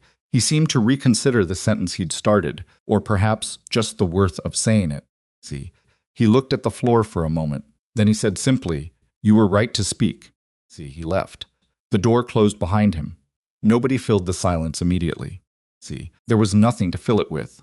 Particularly, it was the kind of silence that has earned its right to exist and doesn't need to be managed. See. Then Gideon turned to Mara. He had been circling toward this, Elsie sensed. See. There was something deliberate in how he had managed the room all evening, moving through what needed to happen, keeping the order of things, and leaving this for when the other parts were resolved. See. She didn't know if it was calculation or just the instinct of a man who understood that certain conversations needed a cleared table. See, Mrs. Rourke, he said. Mara looked at him. Her expression was composed, but there was a watchfulness in it, the particular alertness of a person who has been sitting quietly for a long time and is now aware that the quiet is ending. See, I have a situation I'd like to propose, Gideon said. See, I want to be direct about it because I think you're a woman who prefers that. See, I am, Mara said. I have a working cottage on my property, about a mile from the main house, on the western side near the Sweetwater River. See, it was occupied by my foreman and his wife until last spring when they relocated to Denver. See, it's been empty since. See, 2 bedrooms. See, a proper kitchen. See, wood stove. See, clean well water. See, he paused. See, I'd like you and Elsie to have it. Mara was quiet for a moment. See, in exchange for what? See. It wasn't a suspicious question, or a hostile one. It was the practical inquiry of a woman who has learned that offers don't come without attached considerations, and who is experienced enough not to be embarrassed about asking directly. See. Elsie's time, Gideon said. I have international correspondence that currently goes through a translation service in Cheyenne that costs me a significant amount and takes 2 weeks for a turnaround. See. I have buyers in Germany, a supplier relationship in Austria, and a business contact in Hamburg I've been trying to communicate with properly for 3 years. See, I need someone who can read and write German fluently, who can be trusted with sensitive business communications, who can be here when I need them rather than 2 weeks away by mail. He looked at Elsie. See, she'd need some schooling. Business correspondence has a particular structure. Contract language has conventions she'd need to learn formally. See, I'd arrange and pay for that. In return, she works for me. See, fair wage, documented employment, the kind of arrangement that's in writing and means something. See, Elsie's chest was doing something complicated. She focused on keeping her face neutral and listening to the rest of it. See, for you, Gideon said to Mara, the cottage means you don't go back to the laundry. See, you've been working that basement for. He glanced at Elsie. See, 2 years and 4 months, Elsie said. 2 years and 4 months, Gideon said. See, that's enough. The cottage is yours independent of Elsie's employment. I want that clear. See, it's not conditional on her performance or on anything else. See, you'd have a kitchen garden space. The river's near enough to be useful, and you'd be out of that building. See, Mara looked at him for a long moment. Then she looked at Elsie. See, Elsie looked back at her mother and said nothing, because this was not a decision she could make for either of them. And she understood that, and she waited. See, Mara turned back to Gideon. She said, the schooling you mentioned. See, what kind of arrangement specifically? Gideon said, there's a woman in town, a Mrs. See, Aldridge, retired schoolteacher, ran the territorial correspondence school for 8 years. See, she tutors privately. I'd have Elsie with her 3 mornings a week to start business writing, bookkeeping fundamentals, contract structure. See, more if she needs more. She'll need more, Mara said. See, not a criticism of fact, stated plainly the way Mara stated most facts. See, she's quick, but she's had gaps. Her schooling stopped when Thomas died. See, I know, Gideon said. We'd address whatever the gaps are. See, Mara was quiet again. She did this, sat with things before speaking, and Elsie had grown up calibrating herself to it, understanding that the silence wasn't absence of thought, but presence of it. See, then Mara said, "Can I see the cottage before I decide?" See, "Tomorrow morning," Gideon said immediately. "Whenever you'd like." See, Mara nodded. "Then I'll give you an answer tomorrow afternoon." See, Gideon nodded back. He did not push, did not sweeten it further, did not add anything to the offer that hadn't already been said. See, Elsie had noticed this about him. All evening he said what he meant once, and then he stopped and let it sit, which was a rarer quality in a man of his position than it should have been. See, Otto had been listening to all of this through Elsie's quiet, running translation, his eyes moving between the speakers, his expression thoughtful. See, when Mara finished speaking, see, he said something in German, see, directed at Mara rather than at Elsie, see, and waited for the translation. See, Elsie said, he says he would like to add something to what Mr. See, Strake has proposed, if you'll allow it. Mara looked at Otto. See, go ahead. Otto spoke in German, carefully, choosing his words with the deliberateness of someone who wants to be precise and not merely gracious. See, Elsie translated as he went.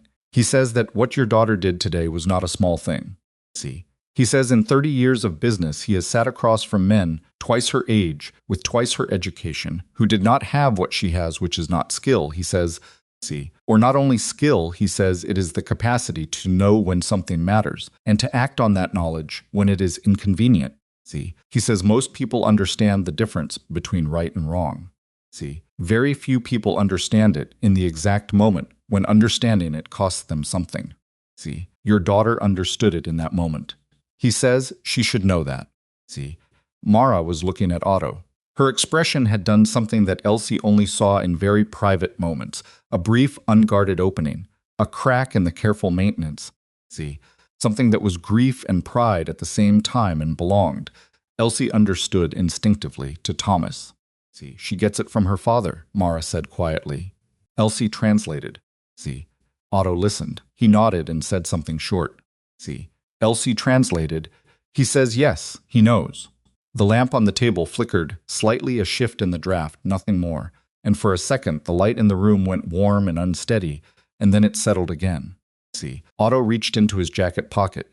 He removed the silver watch. See, he looked at it for a moment, holding it in his palm, and then he set it on the table and slid it across toward Mara.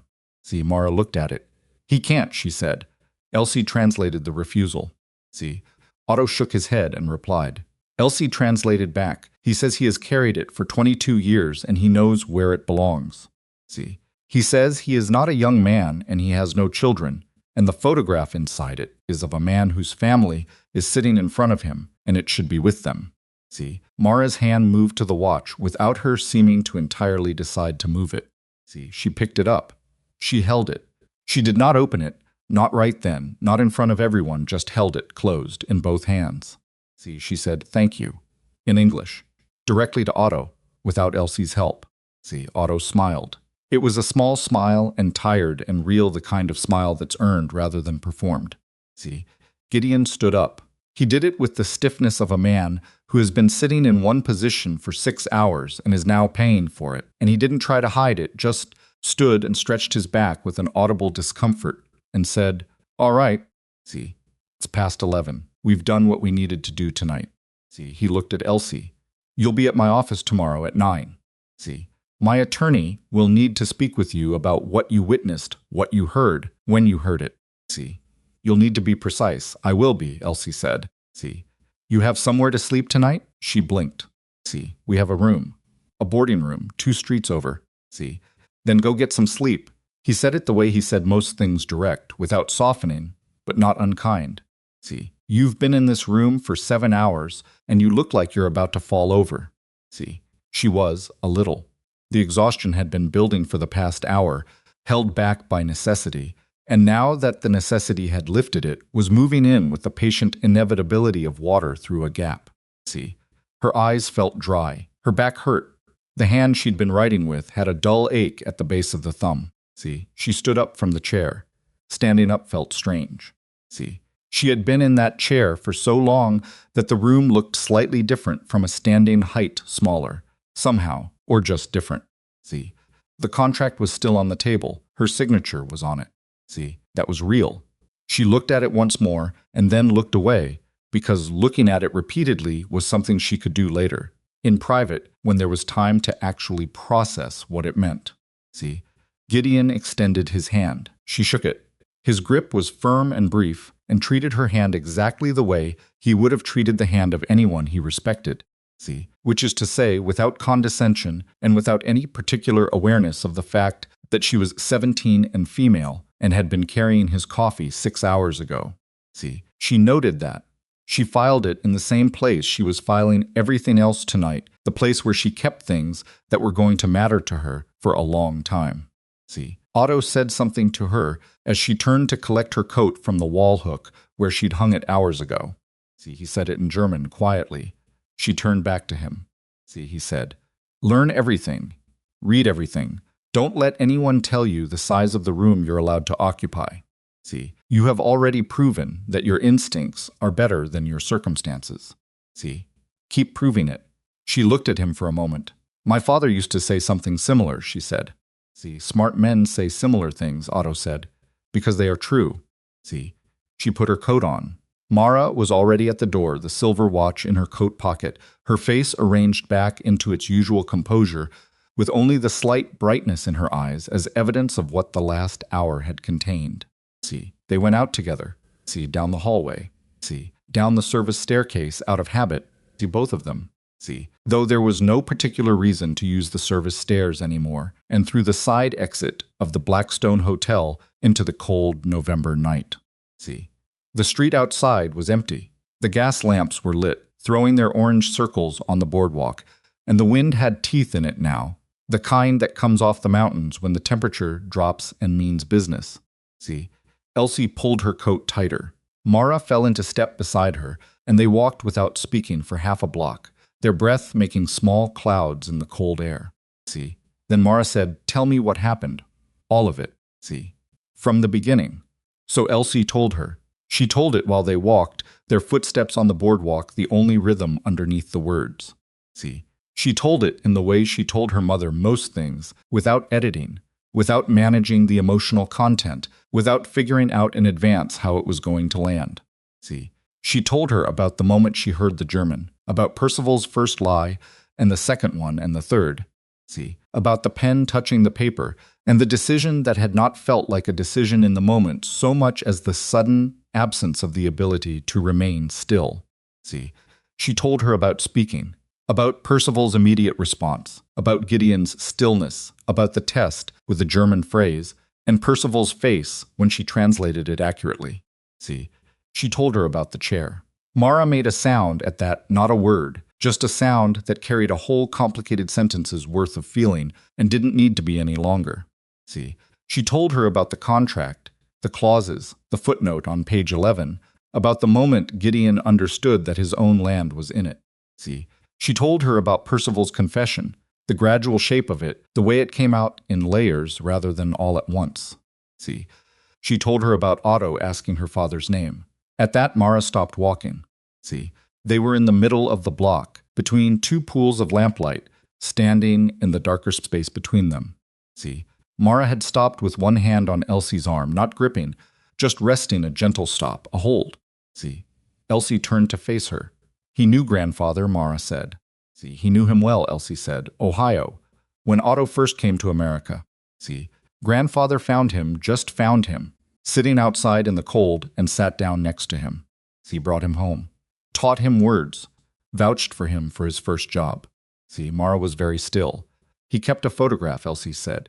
See, all this time, 22 years inside the watch. See, Mara's hand went to her coat pocket where the watch was. See, she pressed her fingers against the fabric above it, just pressed, as if confirming it was there. See, he said, he recognized your eyes, Elsie said. He said you have grandfather's eyes. See. The lamplight was thin and orange at the edges of where they stood, and Mara's face in it was something Elsie would try to describe later, in a letter she would write to no one in particular. See, just to get the words outside of herself, the face of a woman who has carried a grief for long enough that she's stopped expecting it to give anything back, and who is discovering, in the middle of a cold street in November, see, that it has been holding something for her all along. See, Mara did not cry. She pressed her fingers against the watch through the coat pocket, and she breathed, and after a moment, she took her hand off Elsie's arm and started walking again. See, Elsie walked beside her. They didn't speak for another half-block. See, then Mara said, your father would have loved this story. See, I know, Elsie said. He would have made it worse every time he told it, Mara said. See, by the third telling, you'd have been arguing with the governor. See, Elsie made a sound that surprised her, a short, involuntary laugh, the kind that comes up before you can decide whether this is an appropriate moment for it. See, it came out a little rough at the edges, a little close to something else, but it was real. See, he would have, she said. They walked. The boarding house was on the next street, a narrow two-story building with a lamp in the front window that the landlady, Mrs. See, Purdy, kept burning until midnight for the benefit of her tenants. See, the gate was unlocked. The front path was uneven in a specific way that Elsie had memorized and navigated without all thinking. See, at the door, Mara stopped again. She turned and looked at Elsie with the particular direct attention that meant she was about to say something she'd been working out during the walk. See, the cottage, she said. Elsie waited. I'm going to say yes, Mara said. See, I want you to know that, before we see it tomorrow. See, I've already decided. You told him you'd decide tomorrow. See, I know what I told him, Mara said without impatience. See, I want to see it. I want to ask questions. I want to understand the arrangement properly before I sign anything. See, but I've already decided, she paused. I'm tired, she said. See, not the tiredness of tonight. Elsie understood the other kind. See, the 2 years and 4 months kind, the Wednesday afternoon kind. See, I'm tired, and I'm not going to let pride make decisions for me when a reasonable man has made a reasonable offer. See, it's a good offer, Elsie said. It's a very good offer, Mara agreed. See, which means we read everything before we sign it. See, Elsie thought of the footnote on page 11 of Percival's contract, the one in smaller text that almost nobody would have caught. See, she thought of her father's voice. The words you rush past are the ones somebody wanted you to rush past. See, we read everything, she said. Mara opened the front door. See, the warmth of the inside rushed out, wood smoke, and the faint smell of the bread misses. See, Purdy baked every evening. Mara went in. Elsie followed and pulled the door shut behind her. See, in their room's small 2 narrow beds, see, a shared nightstand with the medicine bottle that was 3 weeks from empty. Elsie sat on the edge of her bed with her coat still on and looked at the wall and tried to hold in her mind simultaneously everything that had happened today and the specific plain fact that tomorrow was coming and would require things of her. See, Mara sat on her own bed. She took the silver watch from her pocket. See, she opened it. The photograph inside was small, faded, taken in the style of 25 years ago, formal, the subject's seated, serious expression, because that was what you did for photographs then. See, but even in the small, faded image, with the formality of it, Elsie could see it, the shape of the eyes, the particular set of the jaw. See, the family resemblance that had traveled from a man in Ohio to a woman in Wyoming to a girl in a hotel corridor, and that had surfaced tonight in the specific way that old things surface when the conditions are finally right. See, Mara held the watch for a long time. Then she set it on the nightstand beside the medicine bottle. See, sleep, she said. Elsie lay down with her coat still on and closed her eyes. See, outside the window the wind was still moving through Sweetwater, cold and steady, down from the mountains and through the valley, and past the hotel, where 2 men's signatures dried on a document that had taken an all evening to make honest. See, past the iron rails at the edge of town, that Iron Crest freight believed it controlled, past the invisible boundaries of the territory it thought it owned. See, Elsie did not think about any of that. See, she was too tired, and tomorrow was too close. And the last thing her mind caught before sleep took her was the scratch of the pen in her hand and the specific way her own name looked in ink on paper that mattered. See, it looked, she thought, like a beginning. She was right about that. See, she just didn't yet know how much of a beginning it was, or how long the road from that signature would turn out to be, or what it would cost her and give her in equal complicated measure before it was done. See, but that was tomorrow. Tonight she slept. She woke before dawn.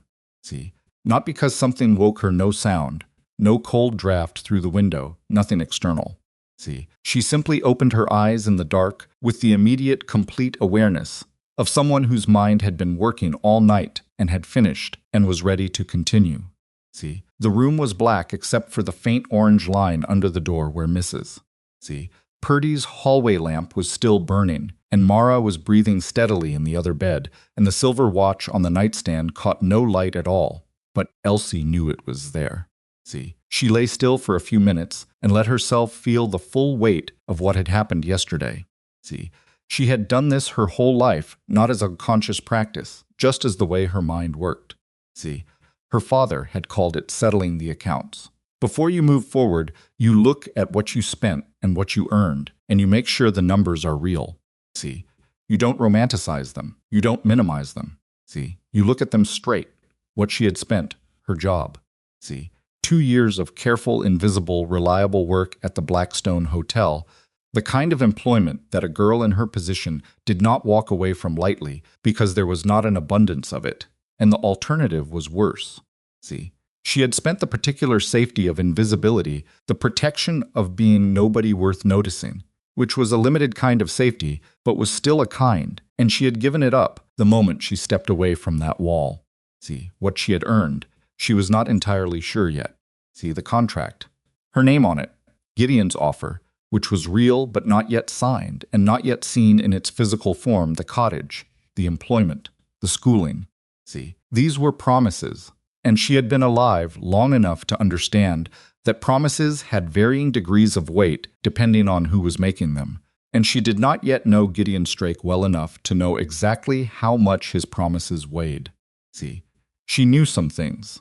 She knew he had dismissed Percival, which had cost him something 12 years of trusted association, whatever that was worth in practical terms. See, she knew he had kept her in that room for 7 hours and treated her work as real work. See, she knew he had put his pen down when she told him to look more carefully, which was not a small thing for a man like him. See, she thought these things were sufficient. She was not certain. See, she got up quietly and dressed in the dark and sat by the window until the sky outside began to lighten from black to the dark gray that comes before color, and she thought about everything she needed to do today, and in what order. See, and by the time Mara stirred in the other bed, Elsie had it arranged. See, they ate at the boarding house table, Mrs. See, Purdy's standard breakfast, porridge and bread and coffee that was more hot water than coffee but was warm, and Mara asked 3 questions about the cottage arrangement, precise and practical questions about the terms, see, and Elsie answered them from memory as accurately as she could. See, they walked to Gideon's office at 8:30, arriving 10 minutes early, which Mara had always insisted upon for anything that mattered. See, Gideon's attorney was a man named Harwell Short, 50s, with the particular dryness of manner that comes from spending decades in rooms where people are lying to each other and being paid to identify it. See, he shook Elsie's hand without any visible surprise at her age or gender, which she noted and appreciated, and he asked her to walk through everything she had heard in the private dining room, beginning with the first translation she had witnessed. See, she did. She was precise. She gave him the German first, then her English rendering, and in 2 places where she had reconstructed the meaning, rather than translated word for word, she told him so. See, and in 1 place where she was not completely certain of a single word, she said that too. See, he took notes with the efficient shorthand of a man who has done this for a long time and asked 4 follow-up questions, each of them sharp and necessary. See, none of them designed to catch her out, but all of them designed to test whether her account held under pressure. See, it held. When she finished, Harwell looked at his notes for a moment. See, then he looked at Gideon. Then back at Elsie, he said, "You're 17. See, yes, she said. You stopped the signing, yes. See, he made a small sound that was not quite approval, more like the sound a person makes when they've recalculated something and the new number is not what they expected. See, he went back to his notes. Percival was brought in at 10 o'clock. See, he came voluntarily as he'd been told to arrive at Gideon's office, with the written account from the previous night, folded in his breast pocket, and an expression of someone who has made a decision and is working to maintain. See, it in the face of the reality of its consequences. See, Harwell took the account and read it in full before speaking. See, Percival sat across from him and did not fidget, which Elsie suspected took effort. See, the interview that followed was considerably less pleasant than Elsie's had been. See, Harwell was not unkind, exactly, but he was systematic in a way that had edges to it, the kind of questioning that peels things back layer by layer and waits for what's underneath each one before moving to the next. See, Percival answered. He gave names to specific individuals within Iron Crest's organizational structure who had been his contacts, a third whose role was less clear, but whose correspondence Percival had retained.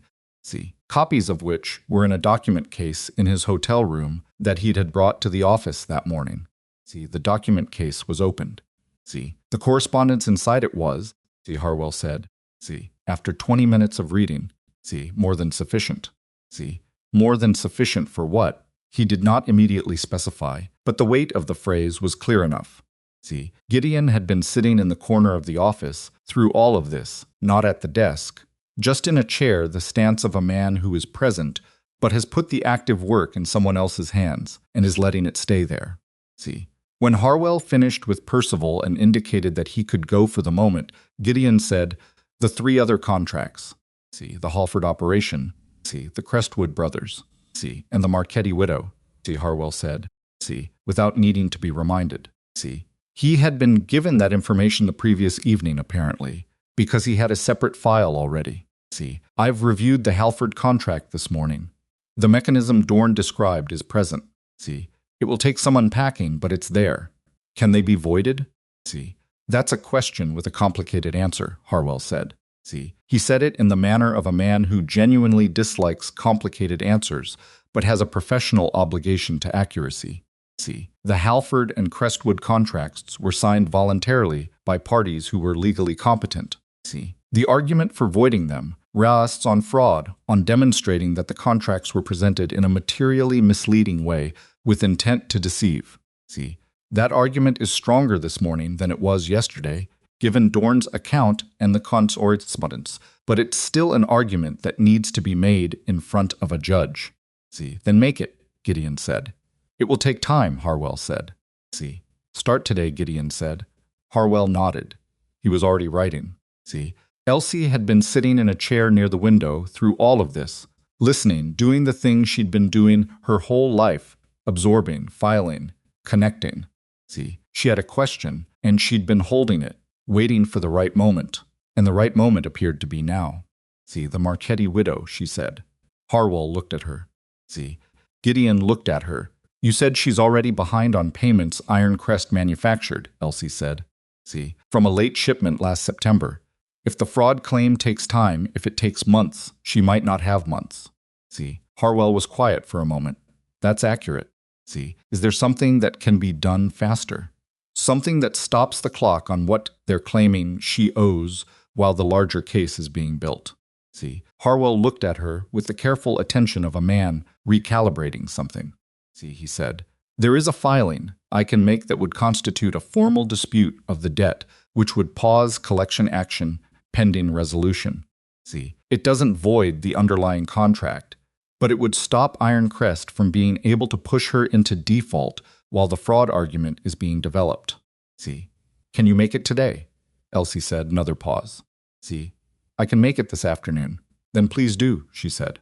See, and then, because she was aware that she was 17 and that Harwell was being paid by Gideon and not by her, if Mr. Strake agrees. Gideon said he agrees. They left the attorney's office at noon. See, Mara had not come to the legal meeting she had spent the morning in the boarding room, resting, which she had not done on a weekday morning in 2 years, and which Elsie had insisted upon with a firmness that had surprised them both a little. See, when they returned, Mara was sitting at the window of their room with a cup of tea that Mrs. Purdy had brought her, and an expression of someone who has been sitting quietly and thinking and has arrived somewhere. See, the cottage was on Gideon's property, as he'd said, a mile from the main house, following a track that ran west toward the river, through land that opened up as you moved away from the clustered buildings of the ranch headquarters. See, they went to see it that afternoon, the three of them, Elsie and Mara and Gideon, who drove them in a wagon and did not fill the ride with unnecessary conversation, which Elsie was grateful for. See, the cottage was not beautiful. That was the first thing she registered. See, it was practical, solid construction, good roof, the kind of building that had been put up by someone who was thinking about Wyoming winters rather than about aesthetics. See, 2 rooms visible from the front, the kitchen addition along the side, a porch that needed 1 board replaced and probably would need more in the spring. See, the well was where Gideon said it was. The wood stove was present and functional. See, the kitchen had a table with 4 chairs and a window that looked out at the river. See, which in November was low and gray and moved with the specific quiet of water that has been doing the same thing for a very long time and does not require an audience. See, Mara walked through it slowly. She opened and closed the back door. See, she checked the window latches. She put her hand on the wood stove and registered its condition. See, she looked at the bedroom floors. She looked at the ceiling of the main room for water damage and found 1 discolored patch in the corner that she pointed out to Gideon without comment, and he said he'd have it looked at. See, she stood in the kitchen for a while, at the window, looking at the river. See, then she turned to Gideon and said, "The arrangement you proposed last night, I want it in writing. See, the cottage separate from the employment, as you said. See, her wage documented, the schooling arrangement documented. See, my attorney will have the papers drawn by Friday," Gideon said. See, "We read them before we signed them," Mara said. "Of course," Gideon said, and said it without any implication that this was an unusual request, which is the only way to say it that doesn't make the person feel foolish for asking. See, Mara said, "All right." She looked at Elsie. See, Elsie looked at the river through the kitchen window and thought about the boarding room on the other street, with its 2 narrow beds and its shared nightstand, and the medicine bottle that was 3 weeks from empty. See, she thought about the basement of the Blackstone Hotel and what the lie had done to her mother's hands over the winter. See, she thought about her father reading to her at a kitchen table that had been smaller than this one. See, she said, "All right." They moved in the following week, before Friday, because the boarding room rent was due, and there was no reasonable argument for paying another month of it when the cottage was sitting empty. See, Gideon made no objection. See, the written agreement was ready by Thursday. Harwell had worked quickly. The papers were clean and plain and said exactly what had been discussed, and Elsie read every line of it at the kitchen table of the cottage the evening before they signed. See, with a lamp and a cup of tea and her father's voice in her head reading along with her. See, she found nothing wrong with it. She signed it. Mara signed it. See, and that was that. The schooling began the 2nd Monday after they moved in. See, Mrs. Aldridge, Gideon's retired schoolteacher, see, was a small woman of 60 with very direct eyes, and the manner of someone who has spent decades assessing exactly what a student knows and exactly what they think they know and has become efficient at distinguishing between the two. See, she received Elsie in her front parlor, which had been turned into a kind of informal study, with books along every wall and a writing table under the window, and she asked Elsie 3 questions, one about grammar, one about arithmetic, see, one about what a promissory note was, and listened to the answers with her head slightly tilted. See, then she said, "You have significant gaps and significant ability. See, the gaps are fixable. Let's start." They started. 3 mornings a week became 4. See, 4 became 5 when Elsie began working on business correspondence in earnest, and it became apparent that the work moved faster than either of them had anticipated. See, not because it was easy, but because Elsie had the specific hunger of someone who has been given something they've needed for a long time and can finally use it. See, she made mistakes. Mrs. Aldridge corrected them, without dramatizing the correction, which was the right approach. See, she went home in the evenings and practiced the things she'd gotten wrong, and the next morning she got them right. And Mrs. See, Aldridge moved them forward. Gideon's correspondence had been backed up for months. See, there were 4 letters in German that his Cheyenne translation service had been sitting on since September, and 2 from the supplier in Austria that had been awaiting a reply since summer. See, and the contact in Hamburg who had sent 3 increasingly puzzled inquiries about a shipment arrangement that had apparently been miscommunicated so thoroughly by the previous translation process that both parties were operating on. See, completely different understandings of what had been agreed. See, Elsie worked through them in order, starting with the oldest. See, the Hamburg situation took the most time she had to read backward through 6 months of correspondence to understand where the miscommunication had originated, which she did over the course of 2 evenings. And what she found was not malicious, see, just genuinely incompetent. The kind of thing that happens when a translation service is working from written documents without any real knowledge of the industry context. See, she drafted a response that untangled the misunderstanding, confirmed the actual agreed terms, and proposed a clear path forward. See, she wrote it first in English, showed it to Gideon, made 2 adjustments based on his knowledge of the specific business relationship, and then translated it into German. See, Gideon read the German version. He could read some German. She had discovered enough to verify basic content, though, not enough to catch nuance, and said, "Send it." See, the reply from Hamburg came 3 weeks later. Gideon brought it to her at the cottage one afternoon and set it on the kitchen table where she was working and said, "They said yes to everything, and they want to know who the new correspondent is." See, Elsie looked at the letter. She read through it. The Hamburg contact had written, near the end, a sentence that said, "Whoever is now handling your correspondence writes with much greater clarity than your previous service." See, and I would be grateful to know whether this represents a permanent arrangement. See, she looked up at Gideon. "Tell him yes," Gideon said. See, "Tell him it's permanent." She wrote back. Winter came properly in December, the real Wyoming winter, with its specific brutality, the wind that found every gap, the snow that arrived not gently but sideways and stayed. See, the mornings where the water in the kitchen pail had a skim of ice on it by the time you reached it, even with the stove burning. See, the cottage held. It was cold in the way that old buildings are cold. There were places near the walls where the cold came through regardless of what you did, but it was not the boarding house cold, see, which had been the cold of insufficient insulation and insufficient money to do anything about it. See, this cold had a stove large enough to address it, and wood that Gideon's men stacked by the side of the cottage in November without being asked. See, and it was manageable in the way that difficulties are manageable when you have the basic tools to manage them. See, Mara's hands began to heal. This was not immediate, and it was not complete. The lie damage was the kind that leaves a permanent record, the way some injuries do, but the texture changed over the course of the winter months, the rawness receding. See, the skin beginning to recover something closer to its original condition. See, she started sleeping past 6, which she had not done in years. See, she put on some of the weight she had lost in the last 2 winters. See, she didn't say much about any of it. Mara rarely said much about things that were improving. See, she commented extensively on things that needed fixing and went quiet about things that were getting better, which Elsie had always found simultaneously frustrating and deeply characteristic. See, but sometimes in the evenings, when Elsie came in from the desk in her room where she'd been working on correspondence or reviewing the contract texts that Mrs.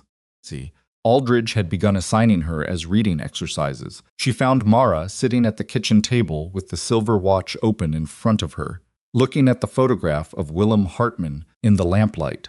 See, Mara never mentioned these moments. Elsie never commented on them.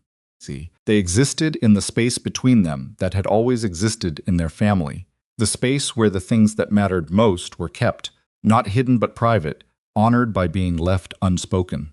See, January brought the first of the legal developments. See, Harwell's filing on behalf of the Marchetti widow had done what it was designed to do, paused Ironcrest's collection action, bought time. See, but the broader fraud case was moving. and moving by early January with a momentum that had surprised even Harwell. See, the correspondence from Percival's document case had turned out to be more explosive than anyone had initially assessed. See, it contained not just the general mechanism of the scheme, but specific directives, written, dated, signed from two senior figures within Ironcrest's organizational structure.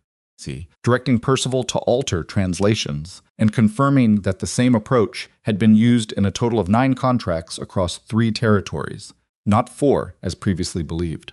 See, 9 contracts. When Harwell told Gideon this, and Gideon told Elsie, she sat with it for a moment before saying anything. See, 9 families. 9 operations that had signed agreements in good faith, some in English where the trap was structural, some in other languages where the trap had required a corrupted intermediary. See, all of them sitting right now on land they thought they owned, and under agreements they thought they understood, without knowing what was buried in the language. See, how many of them know, she asked, that their contracts are problematic? None of them yet, Gideon said. See, Harwell is working on how to approach it. Some of them are in other territories he'll need to coordinate with attorneys elsewhere. See, Elsie thought about this for a few days. Then she went to Gideon's office and said, the contract's in German. See, from the other territories. There might be others like Falkenberg foreign investors who were given corrupted translation. See, if Ironcrest was doing this systematically, they were probably using the same clause structures across all of them, just adapted for different languages. See, Gideon looked at her. If you can get me copies of the German language contracts from the other cases, she said, I can read them. See, I can look for the same patterns we found in Falkenberg's original. See, you'd recognize them? I spent 7 hours studying how they work, she said. See, yes. He looked at her for a moment with the expression she had begun to recognize, the particular assessing look that meant he was running a quick calculation of whether a proposal was viable and had arrived at a provisional yes, but, see, wanted to think about it for another 3 seconds. See, I'll talk to Harwell, he said. The German contracts arrived 2 weeks later, 3 of them, from cases in neighboring territories that Harwell had connected with through professional channels. See, Elsie spread them across the kitchen table one Saturday morning and read through them methodically, starting with the sections she now knew were the most likely hiding places.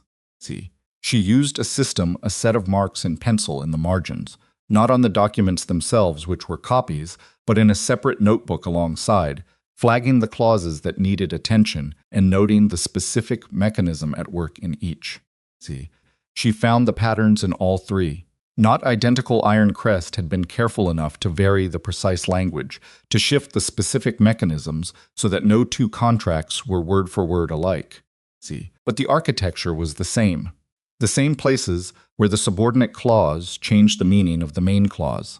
See, the same footnotes that quietly voided rights established in the body of the document. See, the same definitions of consequential loss that protected Ironcrest and exposed the signing party.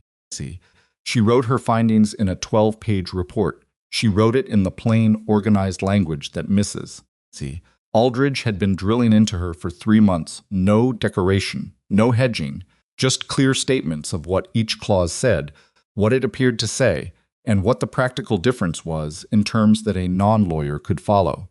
See, she gave it to Harwell. He read it. He was quiet for a long time. See, then he said, how long have you been working for Gideon?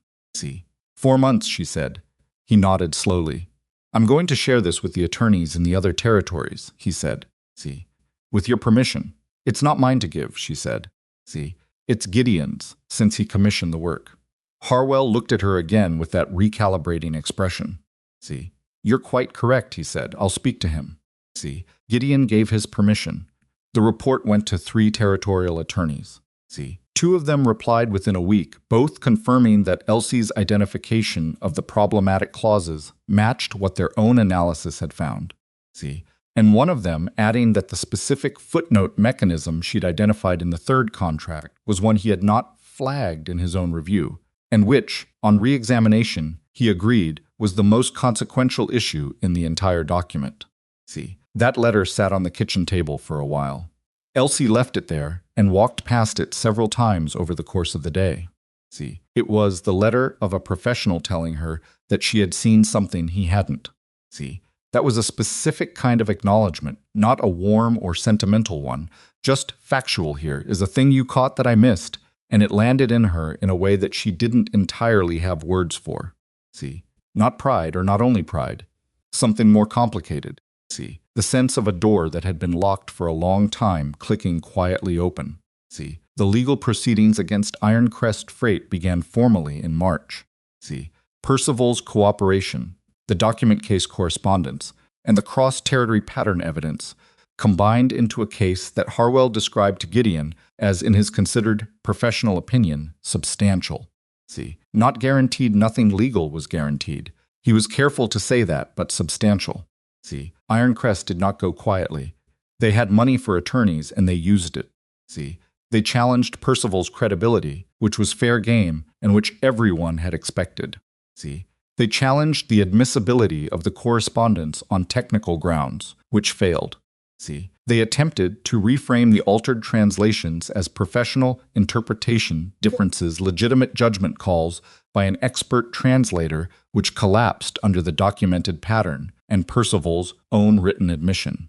See, they attempted, see, at one point, see, to challenge Elsie's account directly, see, submitting through their legal representatives an argument that a minor with no formal credentials and no professional training in interpretation could not be considered a reliable witness to the accuracy or inaccuracy of complex business translations. See, Harwell replied to this argument in writing with a document that was, by Elsie's reading, one of the most precisely controlled pieces of legal prose she had encountered in her now months of reading legal prose.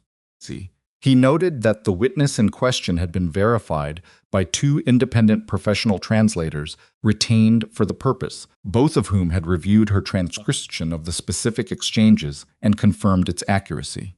See, he noted that the relevant standard for witness reliability was not credential but capacity, and that capacity had been thoroughly demonstrated. See, he noted, in a sentence near the end that was as close to editorial as Harwell apparently ever got in professional writing, that the opposing argument appeared to rest on the assumption that truth requires a credential to be true, see, which was not a principle supported by any case law he had been able to locate. See, the challenge failed. In May, Ironcrest Freight's attempt to dominate Sweetwater Valley and the surrounding territories collapsed with the specific unglamorous finality of things that fall from the inside rather than the outside. See, it was not a dramatic moment, no single day when everything resolved, no climactic courtroom scene. See, it was a series of legal decisions over the course of several weeks, each one removing another support from a structure that had been built on a foundation that could not hold scrutiny. See, the 9 contracts were voided on fraud grounds. The Marchetti widows' manufactured debt was dismissed. See, the Halford family recovered the grazing rights they had unknowingly surrendered. See, the Crestwood brothers received a financial settlement that Harwell characterized as adequate without enthusiasm, which Elsie had learned was his way of indicating it was better than expected. See, the 2 Ironcrest officials named in Percival's correspondence faced separate legal proceedings in a federal jurisdiction that moved slowly and whose eventual outcome would take another year to fully materialize, but which was, by May, see, clearly pointing in a direction that meant consequences. See, Percival was not charged. His cooperation had been, as Gideon had promised, acknowledged. See, he left Sweetwater County in April, not fleeing, not in disgrace exactly, just leaving, the way people leave places where they have done something they cannot undo. See, Elsie did not know where he went. She did not spend much time wondering. See, Otto Falkenberg left in February, returning to Germany to manage his business interests from home base, as he had originally planned before the events of November had extended his stay. See, he came to the cottage the morning before his departure and sat at Mara's kitchen table and had tea, and he and Mara talked through Elsie's translation, not about business, not about any of it. See, just the kind of conversation that 2 people have when they share a connection to a person who is gone, and they have not had the opportunity to speak about it properly before. See, he told Mara things about Willem Hartman that she had never known, small things, specific things, The kind that only someone who knew a person in a particular moment of their life can tell you. See, the phrase he used when he didn't understand something and wanted more time to think. See, the way he walked. A joke he made once about the weather that Otto had never entirely understood but had always remembered. See, Mara listened. She did not cry, which was consistent. See, but she held her teacup in both hands, and her knuckles were white by the end of it, which was also consistent. See, before he left, Otto said to Elsie in German, standing at the door with his hat in his hands, "I will write. See, when I have correspondence that needs to be handled carefully. See if you are willing." She said, "I'm willing." He said, "I will pay a proper rate." See, she said, "That would be appropriate." He smiled that same tired, real smile from the night of the signing. See, he put his hat on. He went to his waiting wagon and did not look back, which was Elsie had come to understand about him, simply the way Otto Falkenberg moved through departures. See, forward. No backward glance, not because he didn't feel the leaving, but because he did, and knew that looking back didn't help it. See, she watched the wagon until it turned at the end of the track and was gone. See, summer came, and with it the kind of change that doesn't announce itself, but that you notice one morning with the specific sensation of recognizing something you didn't know was happening. See, Elsie had been going to Mrs. Aldridge 4 mornings a week, had been handling Gideon's correspondence for 5 months. See, had produced 11 reports of varying length on contract documents from various sources that Harwell sent her way with increasing regularity and no longer sent with any qualifying language about her age or credentials. See, she had made mistakes, got a contract term badly wrong in February in a way that could have caused a problem, and that Harwell caught before it did, and that she spent 2 days being sick about, and then spent a week ensuring she would not make again. See, she had missed a nuance in a German letter in March that Otto, in his reply, politely corrected, and she had written back thanking him for the correction and the politeness of it, and meaning both.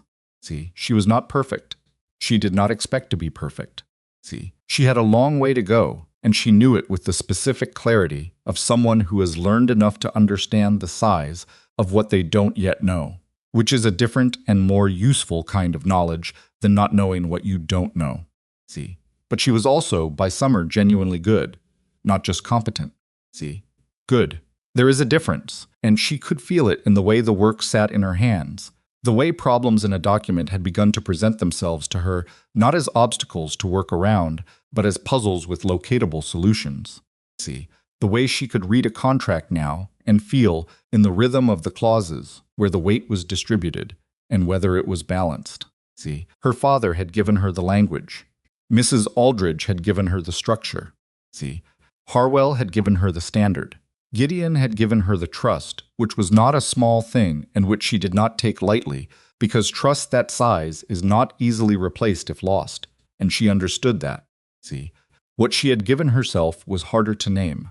It was something to do with the moment at that wall, the moment of stepping away from it, of opening her mouth, of choosing to be seen when invisibility was safer.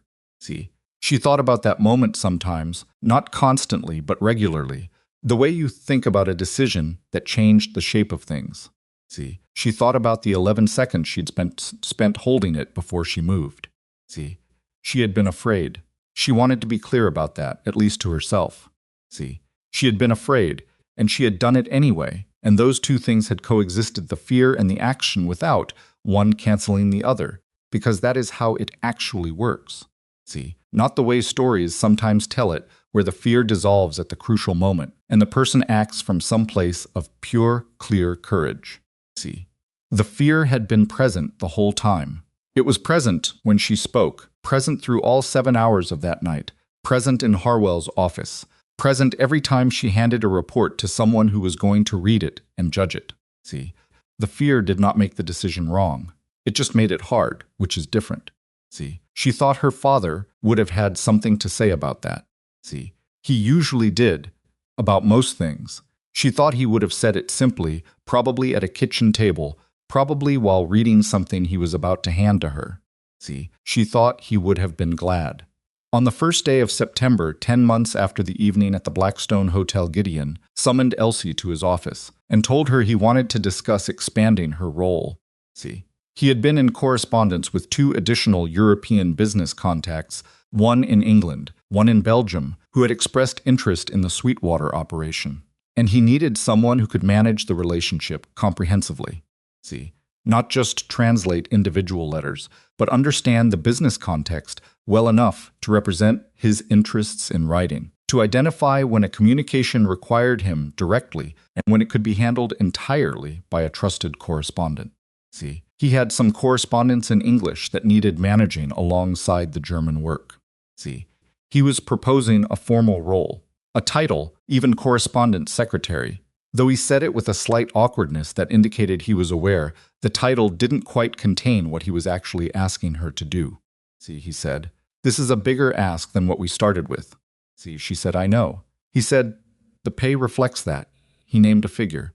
See, it was more than she'd expected. She kept her expression level, which took modest effort. See, she said, "I'd want to discuss the scope in writing. See, what falls inside the role and what requires your direct involvement. See, clearly." He said, "Harwell will draft it." She said, "I'll read it." See, he said, "I know you will." And there was something in the way he said it, not quite amusement, but something adjacent that told her he was not, at this point, surprised by this. See, that she had become, in his understanding of her, someone who read everything, and that he had stopped finding this unusual and started finding it reliable. See, she said yes. She went home to the cottage and told Mara at the kitchen table, with the window open to the September afternoon and the sound of the river through it, low and steady, the same as it always was.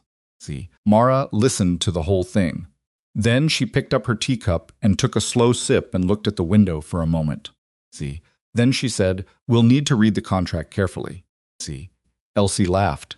She laughed in the way she hadn't in a long time, not politely, not carefully, but the full version, the one that came from somewhere real. See, Mara looked at her with the expression of a woman who is working very hard to maintain a serious face and is not entirely succeeding. See, the river moved outside. See, the afternoon light was long and gold the way September light is in Wyoming, tilted in through the kitchen window and lying across the table in a wide band that caught the dust motes floating in the air and made them briefly, pointlessly beautiful. See, this was not the end of anything. Elsie understood that clearly. See, the legal proceedings against Ironcrest's senior officials would run into the following year. See, the Marchetti widow would spend another difficult winter before the financial pressure fully lifted. See, the 9 voided contracts would take months to renegotiate into forms that actually served the families who had signed them.